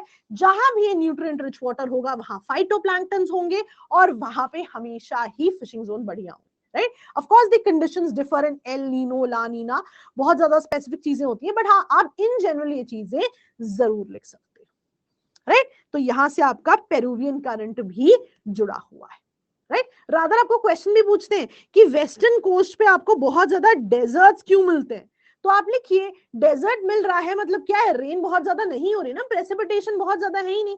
अब आप बोलोगे प्रेसिपिटेशन क्यों नहीं है, सिंपल सी बात है, अगर रेनफॉल होनी है, अगर प्रेसिपिटेशन होनी है तो पानी हीट अप होगा, फिर वेपर बनेगा, बादल बन के बारिशें होंगी, तो वार्म वाटर बड़ा इंपॉर्टेंट है। तो जब वार्म वाटर है ही नहीं, है ही यहाँ पे कोल्ड वाटर, आप देखिए पेरुवियन करंट कोल्ड करंट है आपकी, राइट। कोल्ड करंट क्यों है, एक तो ये क्या कर रही है, आपका पोल से ठंडा पानी लेके आ रही है यहाँ पे, तो क्योंकि ये ठंडे करंट वाले जोन्स हैं, यहाँ पे ये मैकेनिज्म जो है बहुत ज्यादा नहीं होता, इसलिए आप देखोगे कॉन्टिनेंट्स के वेस्टर्न मार्जिन्स पे डेजर्ट्स जो है हमेशा बहुत ज्यादा पाए जाते हैं। एक जेनेरिक रीजन है ये, बाकी स्पेसिफिक रीजंस भी होते हैं, वो हम डेजर्ट इकोसिस्टम में देखेंगे, जब भी हम रैपिड रिवीजन की बात करेंगे हम इन सारे टॉपिक्स को जो है 2 दिन में डिस्कस करेंगे। चलिए coming to next, South America में ही आपकी माउंटेन्स है एंडीज माउंटेन्स, एंडीज माउंटेन्स। आप देखिए यहाँ पे जो है एंडीज माउंटेन्स भी आपकी, यहाँ देखिए कन्वर्जेंट बाउंड्री है, आप पढ़ते भी हैं प्लेट टेक्टोनिक्स में, प्लेट्स कन्वर्ज होंगी, यहाँ पे आपकी माउंटेन रेंजेस बनेगी, कौन सी माउंटेन रेंजेस आपकी बनेगी, यहाँ पे एंडीज। सिमिलरली आप देखिए यहाँ पे अगेन कन्वर्जेंस हो रही है, रॉकी माउंटेन्स बन रहे हैं। सिमिलरली मैं आपको एक इंटरेस्टिंग चीज दिखाती हूँ जो आपने शायद देखी भी होगी पहले, राइट। अब देखिए सेंट एंड्रियास फॉल्ट है, यहाँ सेंट एंड्रियास फॉल्ट पे बिल्कुल स्ट्रेट लाइन है, राइट। और स्ट्रेट लाइन क्या डिपिक्ट करती है, ट्रांसफॉर्म बाउंड्री, कि plates just slide past each other हो जाती हैं। तो ट्रांसफॉर्म बाउंड्री का एक बहुत अच्छा एग्जांपल क्या है आपका, Saint Andreas Fault, right. Recently जो टर्की में अर्थक्वेक आया, मैं आपको दिखाऊंगी वहां पे ट्रांसफॉर्म बाउंड्री कैसे बनेगी, राइट। चलिए आगे बढ़ते हैं। सिमिलरली साउदर्न अमेरिका में आप देखिए वेस्टर्न हेमिस्फीयर की हाईएस्ट पीक माउंट अकुनकागुआ, अगेन आप देखिए कहां पे है ये इस पर्टिकुलर रीजन में आ जाती है साउदर्न अमेरिका में। यही नहीं, यहाँ पे जो है आप देखेंगे वर्ल्ड का हाईएस्ट वोल्केनो भी है। कौन सा है वर्ल्ड का हाईएस्ट वोल्केनो, ओजास डेल सोलाडो। तो इस रीजन में दो चीजें इंपॉर्टेंट है, एक तो वेस्टर्न हेमिस्फीयर की हाईएस्ट पीक है माउंट अकुनकागुआ, दूसरा यहाँ पे एक वर्ल्ड का हाईएस्ट वोल्केनो भी है जो कि कौन सा है, ओजास डेल सोलाडो, राइट। तो बहुत ही कंटेंट रिच सेक्शंस की हम बात करेंगे। सिमिलरली यहाँ पे देखिए हाईएस्ट नेविगेबल लेक भी है, lake Titicaca, highest navigable lake. तो तीन बहुत इंपॉर्टेंट चीजें जो है यहाँ पर आ जाती है, right. Again longest river in the world Amazon river. Similarly आप देखिए largest tropical rain forest Amazon, और मैंने यहीं पे आपको यानोमामी ट्राइब की बात की है। यानोमामी ट्राइब आप देखोगे वेनेजुला और ब्राजील में जो है पाई जाएगी, southern Venezuela and northern Brazil. तो आप देखिए अमेज़न लार्ज ट्रॉपिकल फॉरेस्ट से जुड़ी हुई है। तो आप देखिए सारी चीजें यहाँ पे जो है आ रही है। नाउ वेरी स्पेसिफिक पॉइंट्स जो आपको यूजुअली नहीं मिलते हैं बुक्स में, स्ट्रेट ऑफ मैगेलन, राइट। ये देखिए साउथ अमेरिका के एक तरफ यू हैव अटलांटिक ओशन, एक तरफ यू हैव पैसिफिक ओशन, तो ये लिंक करेगी अटलांटिक को पैसिफिक से, स्ट्रेट ऑफ मैगेलन। बिल्कुल ही जो कॉर्नर पॉइंट है, जो बिल्कुल लास्ट पॉइंट रहेगा साउथ अमेरिका का, केप हॉर्न कहलाएगा, वो मैं आपको दिखाऊंगी, राइट। सिमिलरली आप देखिए यहाँ पे पनामा कनाल, याद रखिएगा ना, देख के तो आपको पता लग रहा है कि अटलांटिक और पैसिफिक को जोड़ेंगी, लेकिन it is an artificial canal. Panama crisis के बारे में आप वर्ल्ड हिस्ट्री में पढ़ते हो, तो सारे सब्जेक्ट्स को आपने यहाँ पे क्लब करना है। सिमिलरली आगे जाते हैं, यहाँ पे there is island called Galapagos Islands, again बहुत ही अच्छी फिशिंग होती है यहाँ पे। चाइना से जो है वेसल्स यहाँ पर देखे जाते हैं, राइट। और देखिए एक्वाडोर के कितने पास है। तो अगर आपको याद हो, हमने एक्वाडोर से शुरू किया था और हमने कितने सारे रीजन जो है यहाँ पर पढ़ लिए, राइट। तो हमेशा कनेक्ट करके पढ़ाई करनी है। सिमिलरली यहाँ पे देखो फॉकलैंड आइलैंड्स, अभी हमने पढ़ा कि फॉकलैंड जो आपकी करंट है और ब्राजीलियन कलर मिलती हैं तो क्या बनती हैं, बेस्ट फिशिंग जोन्स यहाँ पर बनते हैं। Very very important, right. Okay, हाँ, इस साल के लिए वेरी इंपॉर्टेंट लिथियम ट्रायंगल। आपने रिसेंटली देखा होगा इंडिया में जो है एक स्पेसिफिक रीजन में जो है लिथियम रिसोर्सेज मिले हैं। So because of which world में जो लिथियम ट्रायंगल है वो आपको पता होना चाहिए कौन कौन सी कंट्रीज है, Argentina, Bolivia and Chile. ABC से याद रखेंगे आप, very significant this year, right. बहुत ही ज्यादा लिथियम रिजर्व्स यहाँ पर मिलते हैं ना। Lithium very interestingly is a critical mineral. Critical mineral means के लिए एक बहुत इंपॉर्टेंट टॉपिक हो जाता है, बिकॉज क्रिटिकल मिनरल्स की ना ऐसी कोई स्पेसिफिक लिस्ट नहीं है, हर कंट्री के हिसाब से क्रिटिकल मिनरल जो है अलग हो सकता है, which is critical to their economy. अब लिथियम बहुत इंपॉर्टेंट क्यों माना जाता है, बिकॉज दुनिया ई मोबिलिटी की तरफ बढ़ रही है, विच मीन्स दैट जो आपकी इलेक्ट्रिक व्हीकल्स हैं उनकी बैटरी के लिए लिथियम इज वेरी सिग्निफिकेंट। इसलिए लिथियम जो है बहुत इंपॉर्टेंट जो है एक क्रिटिकल मिनरल माना जाता है। बट मैं आपको बता दूं क्रिटिकल मिनरल चेन की, मिनरल की जो एब्सोल्युटली चेन है, बहुत सारे ऐसे क्रिटिकल मिनरल्स हैं, ऐसे फील्ड्स हैं जहाँ क्रिटिकल मिनरल्स हैं जो कि चाइना उन स्पेसिफिक रीजन्स को जो है कहीं ना कहीं गवर्न करता है। तो China is a very important player there. Anyways will discuss that जब हम मेंस की बात करेंगे किसी दिन। आज जो है इसकी बात करते हैं। सिमिलरली यहीं पे आप देखिए वेनेजुला में एंजल फॉल्स, हाईएस्ट और टॉलेस्ट वाटरफॉल। सो अगर आप देखें हमने बहुत सारे जो है हाईएस्ट की बात की है, right. Let's go back. Highest peak in western hemisphere, again southern America में mount Aconcagua. Again highest volcano Ojos del Salado. Highest navigable lake, Lake Titicaca. Amazon River, longest in the world. Largest tropical rainfall, Amazon. Yanomami tribe मत भूलिएगा, इस साल के लिए बहुत ही ज्यादा इंपॉर्टेंट हो जाती है, राइट। चलिए ग्रासलैंड, अब ग्रासलैंड बहुत इंपॉर्टेंट है, साउदर्न अमेरिका में है, पैम्पस या पंपास भी कहते हैं, और यहाँ पे इनको कहते हैं प्रेरीज, राइट। अब नॉर्दर्न अमेरिका में ना प्रेरीज जो है, मैं अगर आपको बताना चाहूं, यहाँ पे आपका रॉकी माउंटेन्स की बड़ी सिग्निफिकेंस है, क्योंकि लोकल विंड्स यहाँ इंपॉर्टेंट हो जाते हैं स्पेसिफिक। कैसे? अब यहाँ पे है आपकी रॉकी माउंटेन्स, ठीक है। अब यहां से आपकी वेस्टर्लीज आ रही है, वेस्ट टू ईस्ट आती है। अब होगा क्या, जब वेस्टर्लीज आएंगी उनको बीच में मिल गए माउंटेन रेंजेस। माउंटेन रेंजेस पे कौन सी रेनफॉल होती है? मैं हमेशा कहती हूँ ओरोग्राफिक रेनफॉल होती है। अब यहाँ क्या होगा, जब सी से इस माउंटेन की तरफ हवाएं जाएंगी तो वो क्या करेंगी, माउंटेन के एक तरफ तो बहुत ज्यादा रेनफॉल कर देंगी। By the time they reach the other side of the mountain, majority rain shade हो चुकी होगी, दूसरी तरफ क्या होगी, ड्राई विंड्स होंगी। So that is what happened, जब विंड्स यहाँ जाती हैं तो रॉकी माउंटेन की एक तरफ बहुत ज्यादा रेनफॉल कर देती हैं, क्योंकि आप देखो ये पैसिफिक ओशन से मॉइस्चर लेके वहां जा रही है। लेकिन when they reach the other side तो क्या होगा, अब ये ड्राई है। अब इनको इस समय आप इनको क्या कहोगे, चिनूक विंड्स कहोगे। जब ये ड्राई हो जाएंगे ना तब आप इन्हें चिनूक विंड्स कहोगे। चिनूक विंड्स को आप स्नो ईटर विंड्स भी कहते हो। क्यों कहते हो?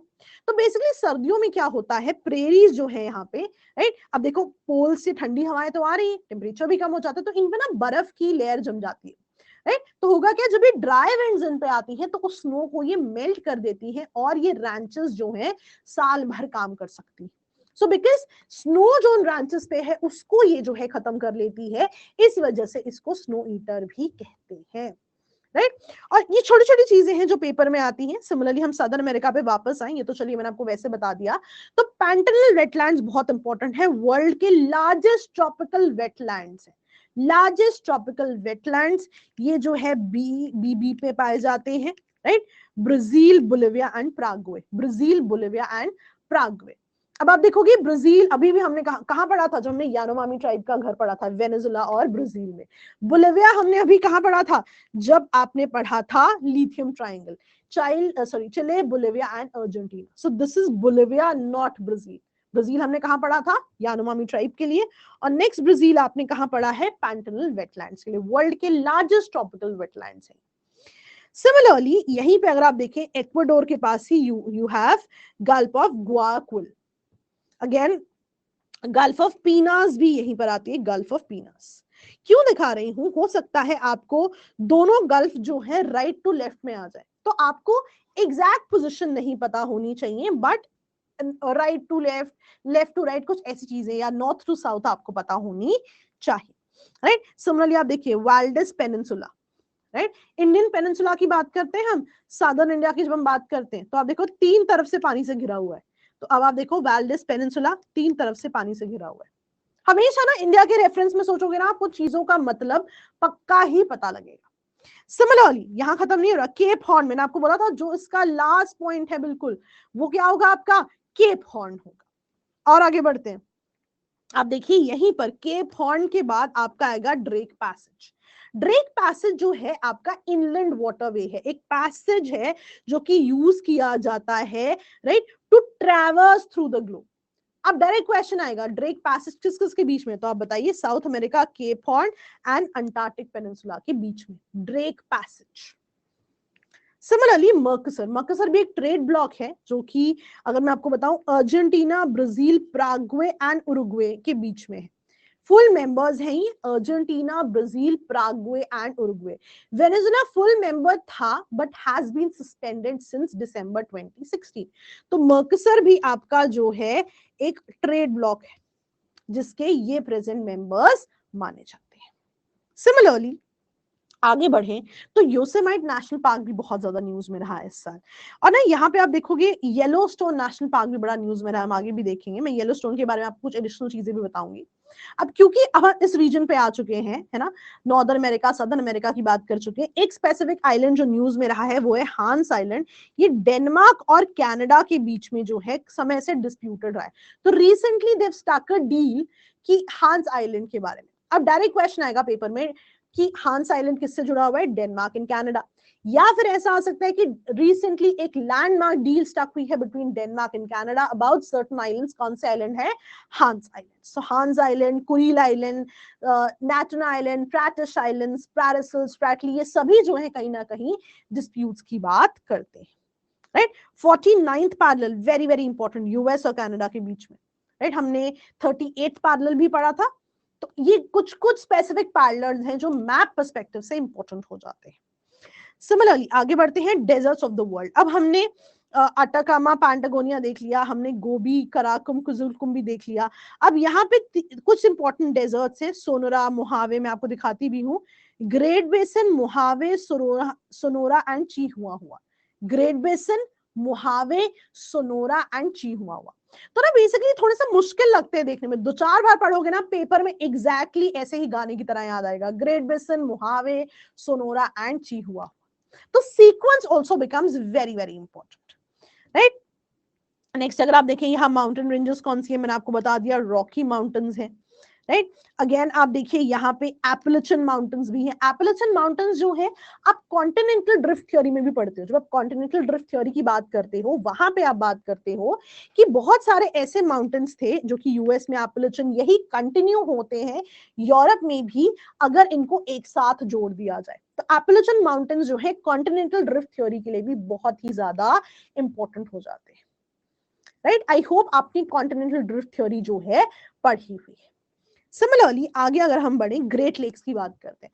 अब ग्रेट लेक्स तो याद करना इंपॉर्टेंट है ना, Superior, Michigan, Huron, Erie, Ontario. Important चीज क्या है, लेक सुपीरियर की स्पेशलिटी है ये largest fresh water lake in the world है, largest fresh water lake in the world.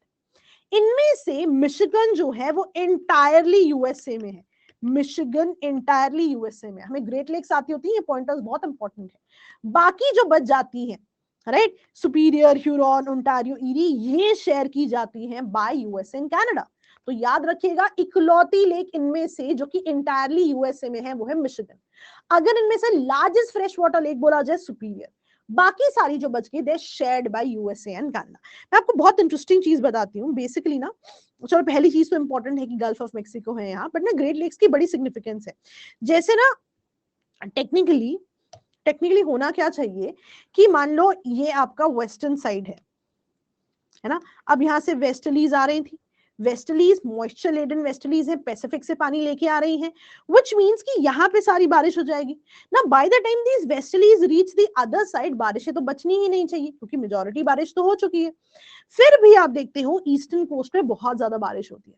अब इसका बहुत इंपॉर्टेंट रीजन है, बीच में आ जाते हैं आपके ग्रेट लेक्स। अब होता क्या है कि ये वेस्टर्ली थी तो बहुत ही कम मॉइस्चर वाली विंड, क्योंकि मेजॉरिटी तो शेड हो गया था कोस्ट पे, बट जब ये जाते जाते ग्रेट लेक्स के ऊपर से जाती हैं तो ये फिर से बहुत ज्यादा मॉइस्चर ले जाती हैं और ये फिर ईस्टर्न कोस्ट पे जाके बहुत ही ज्यादा बारिशें करती हैं।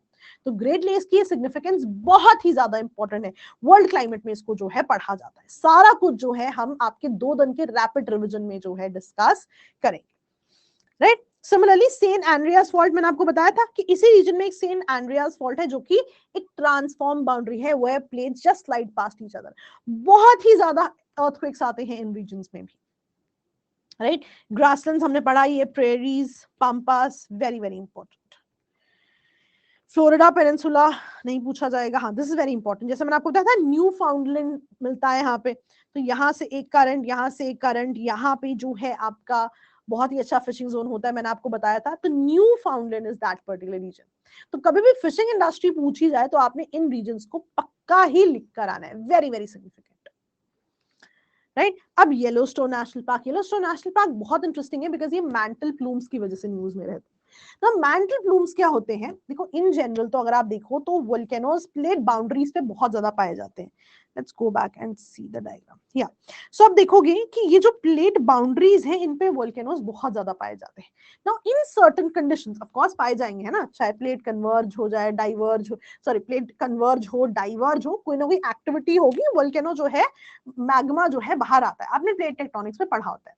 नाउ इन सर्टेन पीरियड क्या होता है, एट सर्टेन टाइम्स क्या होता है, आपकी अर्थ के अंदर कुछ बहुत ही हीटेड जोन्स हैं, हीटेड मैग्मा वाले जोन्स हैं, which are even more let's say heater, बहुत ज्यादा गर्म है देन दी सराउंडिंग रीजन्स। अब क्यों ये बहुत ज्यादा गर्म होते हैं, उसका रीजन होता है, कहा जाता है ना, दिस इज थ्योरी, कहा जाता है यहाँ पे रेडियो एक्टिव डीके बाकी जोन से बहुत ज्यादा होता है। ना you will have to understand कि ये जो जोन है क्यों ज्यादा रेडियो एक्टिव मटेरियल या रेडियो एक्टिव डी के यहाँ है, ये अभी तक डिकोड नहीं कर पाया गया है, लेकिन ये वो रीजन है जिनमें जरूरत बहुत ही ज्यादा हीटेड जोन्स रहते हैं। तो ये जो हीटेड जोन्स है आप देखोगे यूजुअली प्लेट बाउंड्रीज पर नहीं पाए जाते, कहीं स्पेसिफिक जोन में पाए जाते हैं, जिसका बहुत अच्छा एग्जांपल है हवाईयन आइलैंड्स। वो सारे आइलैंड्स इस पर्टिकुलर मैंटल प्लूम वाले मैग्मा से बने, बिकॉज ये सी की सरफेस पे आएंगे, हीट अप थे पहले, जब ये सेटल डाउन हो जाएंगे they will and up being a different structure. For example जब इनिशियली बनते हैं सरफेस पे ऑफ द सी फ्लोर पे, तो क्या होगा, मैग्मा बाहर आया, सेटल हो गया, एज अ सी माउंट बन गया। इसी पे जब और मैग्मा ऐड होता जाएगा और ये पानी के ऊपर आ जाएंगे, फिर ये क्या बन जाते हैं, आइलैंड आर्क बन जाते हैं, वोल्केनिक आइलैंड्स बन जाते हैं, और आपके हवाईयन आइलैंड्स भी वैसे ही बने। तो यूजुअली जो आपके मैंटल प्लूम्स हैं ये बाउंड्रीज के पास नहीं होते, ये जो एक्सेस हीटेड रीजन्स है ये बाउंड्री से दूर पाए जाते हैं। लेकिन इसका एक्सेप्शन भी है, इस एक्सेप्शन है इसका आइसलैंडिंग हॉटस्पॉट, जहां पे भी होता है उनको हॉटस्पॉट कहते हैं, जैसे हवाईयन हॉटस्पॉट होता है। तो आइसलैंड के पास एक रीजन में ऐसा ही overheated magma, radio active decay से बना हुआ मैग्मा आता है, पर उसकी स्पेशलिटी क्या है कि वो आपका प्लेट बाउंड्री के पास पाया जा रहा है। So it is a mantle plume वाला zone but categorically on the plate boundary. तो इस पूरे कॉन्सेप्ट का एक्सेप्शन भी जो है यहाँ पर होता है। इंडियन ओशन की बात करें तो रीयूनियन हॉटस्पॉट वहां पर देखा जाता है।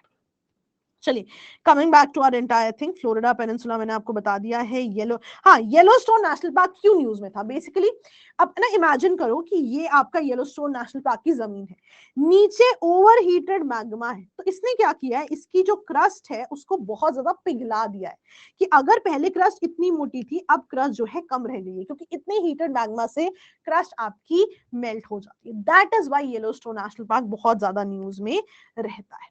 अगेन इसी रीजन में यूनाइटेड स्टेट्स, कनाडा की बात करें, बे ऑफ फंडी बहुत इंपॉर्टेंट है, आप इसको टाइड्स के चैप्टर में पढ़ते हो, highest tides in the world आती है बे ऑफ फंडी। सी पानी तो अंदर गया बट इसकी शेप ऐसी है कि अंदर आप देखिए शेप इसकी ऐसी है कि जब टाइड्स यहां जाती है, पानी यहां जाता है, सडनली इकट्ठा होके बहुत ही ऊंचाई तक चला जाता है बिकॉज ऑफ द शेप। तो बे ऑफ फंडी इसलिए बहुत ज्यादा जो है इंपॉर्टेंट हो जाता है। सिमिलरली अगर आप यूएस की ही बात कर रहे हैं तो पैसिफिक ओशन में यूएस के कुछ आइलैंड्स हैं जिन्हें आप एलूशियन आइलैंड्स कहते हैं, एलूशियन आइलैंड्स। अगर आप देखो हवाईयन आइलैंड्स कैसी हैं, ये हॉटस्पॉट से बने हुए, मैंटल प्लूम्स की बात होगी।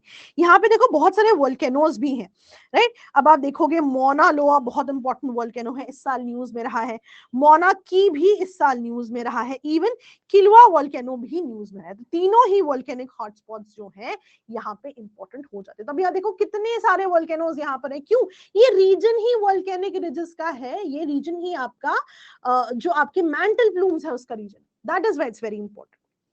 सिमिलरली बेरिंग स्ट्रेट, अब हमने यहाँ पे कुछ आइलैंड्स बनाए थे एलूशियन आइलैंड्स, यहीं पे आपकी बेरिंग स्ट्रेट है। बेरिंग स्ट्रेट आप देखोगे पैसिफिक ओशन और अटलांटिक ओशन को जो है कनेक्ट करेगी, बेरिंग स्ट्रेट। बेरिंग सी भी आएगा यहाँ पे, आप देखो, लेट्स सी,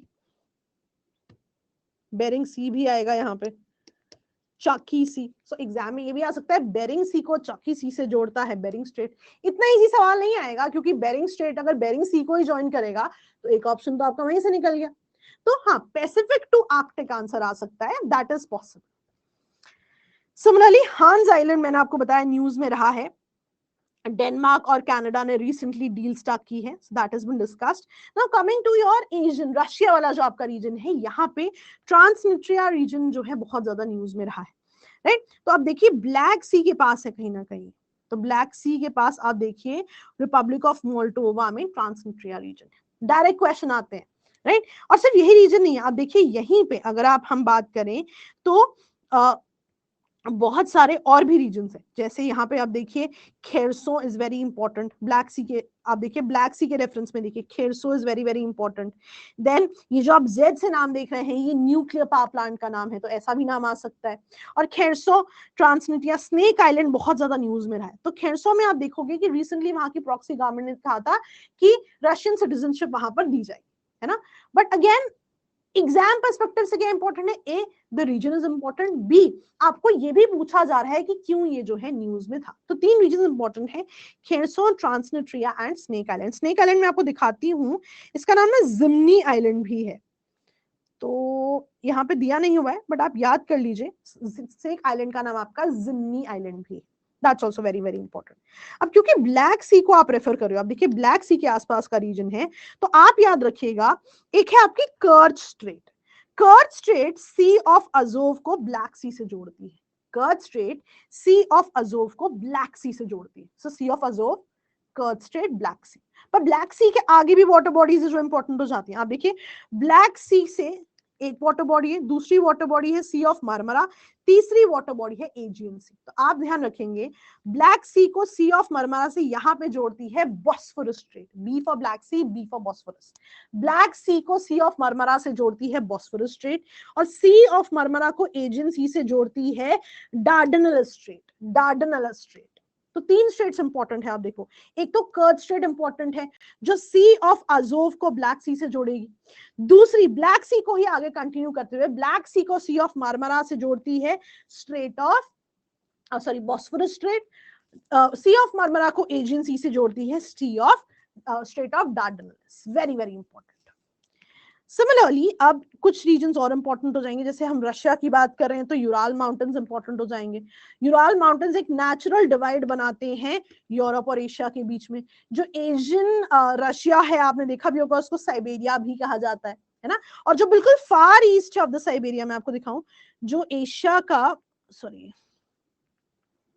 जो बिल्कुल ही फार ईस्ट है साइबेरिया का, राइट, उसको वहां पे जो रशिया का जो फार ईस्ट है, साइबेरिया का जो फार ईस्ट है, वहां पे फॉरेन इन्वेस्टमेंट को एनकरेज करने के लिए ईस्टर्न इकोनॉमिक फोरम हर साल होती है, right, every other year it is held. तो याद रखिएगा साइबेरिया का फार ईस्ट, ईस्टर्न इकोनॉमिक फोरम जो है एग्जिस्ट कर रही, राइट। चलिए नेक्स्ट, यहाँ पे कुछ वाटर बॉडीज हैं विच आर इंपॉर्टेंट, राइट। आप देखेंगे लेक बैकाल यहाँ पे बहुत ही ज्यादा इंपॉर्टेंट है, राइट। दो लेक्स इंपॉर्टेंट है, lake Ladoga and lake Baikal. तो लेक बैकाल वर्ल्ड का बाय वॉल्यूम लार्जेस्ट है, बाय वॉल्यूम कौन सा है, लार्जेस्ट है। और डेप्थ से भी इसका रेफरेंस है, आप जरूर उसको भी चेक करें, डेप्थ से भी इसका रेफरेंस है। सिमिलरली यहाँ पे आप देखिए, आपने रशिया की बात कर ली, तो यहाँ पे आप देखिए हमने सी ऑफ जापान की बात करी थी। सी ऑफ जापान को सी ऑफ ओक्सटोक से कनेक्ट करता है Strait of tartar, straight of tartar, right. तो ये बहुत इंपॉर्टेंट चीज है। सिमिलरली पावर ऑफ साइबेरिया, हाँ this is important, north stream pipeline, ये रशिया यूक्रेन कॉन्फ्लिक्ट में बहुत ही ज्यादा न्यूज में नहीं है। नॉर्थ स्ट्रीम पाइपलाइन जो है, राइट, बाल्टिक सी में अंडर बाल्टिक सी रहती है फ्रॉम रशिया टू जर्मनी। तो बेसिक आइडिया क्या था, वेस्टर्न यूरोप को नेचुरल गैस देना। तो देखिए डायरेक्टली आस्क यू कौन सी वाटर बॉडी से एसोसिएटेड है, बाल्टिक सी से एसोसिएटेड है, राइट। तो ईस्टर्न जो आपका इकोनॉमिक फोरम है, बाल्टिक सी है, टार्ट्री स्ट्रेट है, ये कुछ इंपॉर्टेंट पॉइंट्स हैं यहाँ पे। नाउ एक जो इंपॉर्टेंट चीज है, earthquake of Syria and Turkey.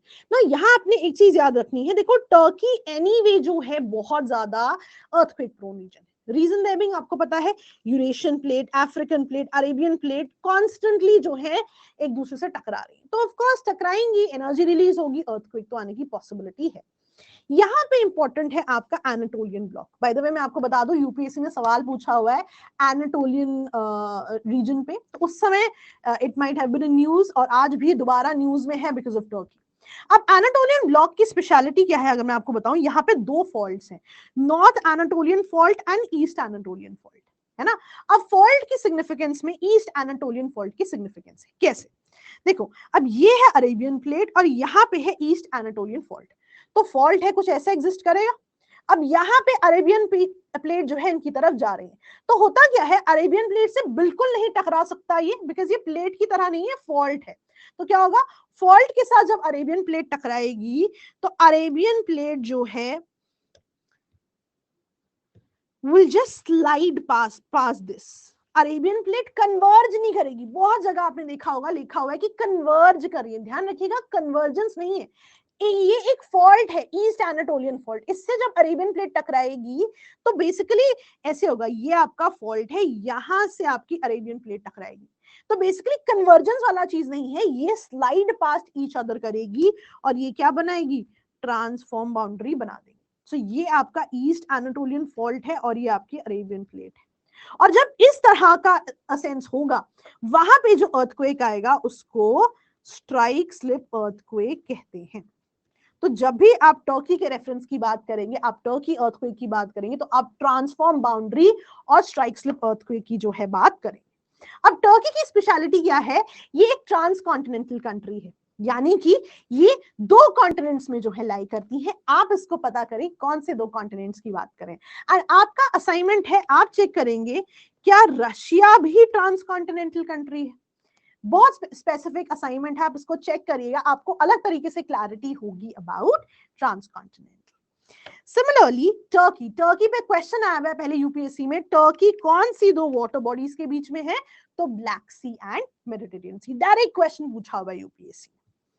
Similarly Syria में कंट्रीज जो है बहुत पूछी जाती हैं, देखो जैसे एलेपी, दमास्कस, दमास्कस पे तो पहले भी क्वेश्चन पूछा हुआ है, राइट। अब एलेपी जो आप देखोगे ये लार्जेस्ट सिटी है इन द लेवांट रीजन, तो एक तो क्वेश्चन क्या आ सकता है, डायरेक्टली सिटी और उससे एसोसिएटेड कंट्री पूछ सकते हैं। दूसरा लेवांट रीजन भी इंपॉर्टेंट हो जाता है, बिकॉज आप देखो यूपीएससी ने इस पे भी सवाल किया हुआ है कि मेडिटेरेनियन का ईस्टर्न पार्ट, जो ईस्टर्न मेडिटेरेनियन जोन है, वहां पे जो है ये लेवांत जो है पाया जाता है, उस रीजन में स्पेसिफिक कंट्रीज को आप लेवांत कहते हो।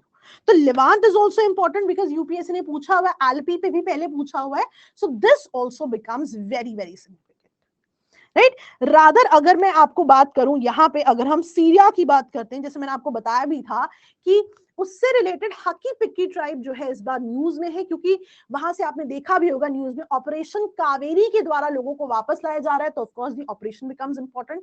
एक स्पेसिफिक कर्नाटका की जो कम्युनिटी वहां पर है उनको, उनकी भी सिग्निफिकेंस हो जाती है because there been news, although still जो है फिगर आउट करने की कोशिश की जा रही है एज पर न्यूज आर्टिकल्स कि किस तरह से ये कम्युनिटी वहां इतनी ज्यादा है। लेकिन द इंपॉर्टेंट थिंग बीइंग आपके लिए कम्युनिटी इंपॉर्टेंट है, सीरिया जो ऑपरेशन है, Operation Kaveri becomes important, and of course the entire Turkey earthquake and strike slip earthquake also becomes very important.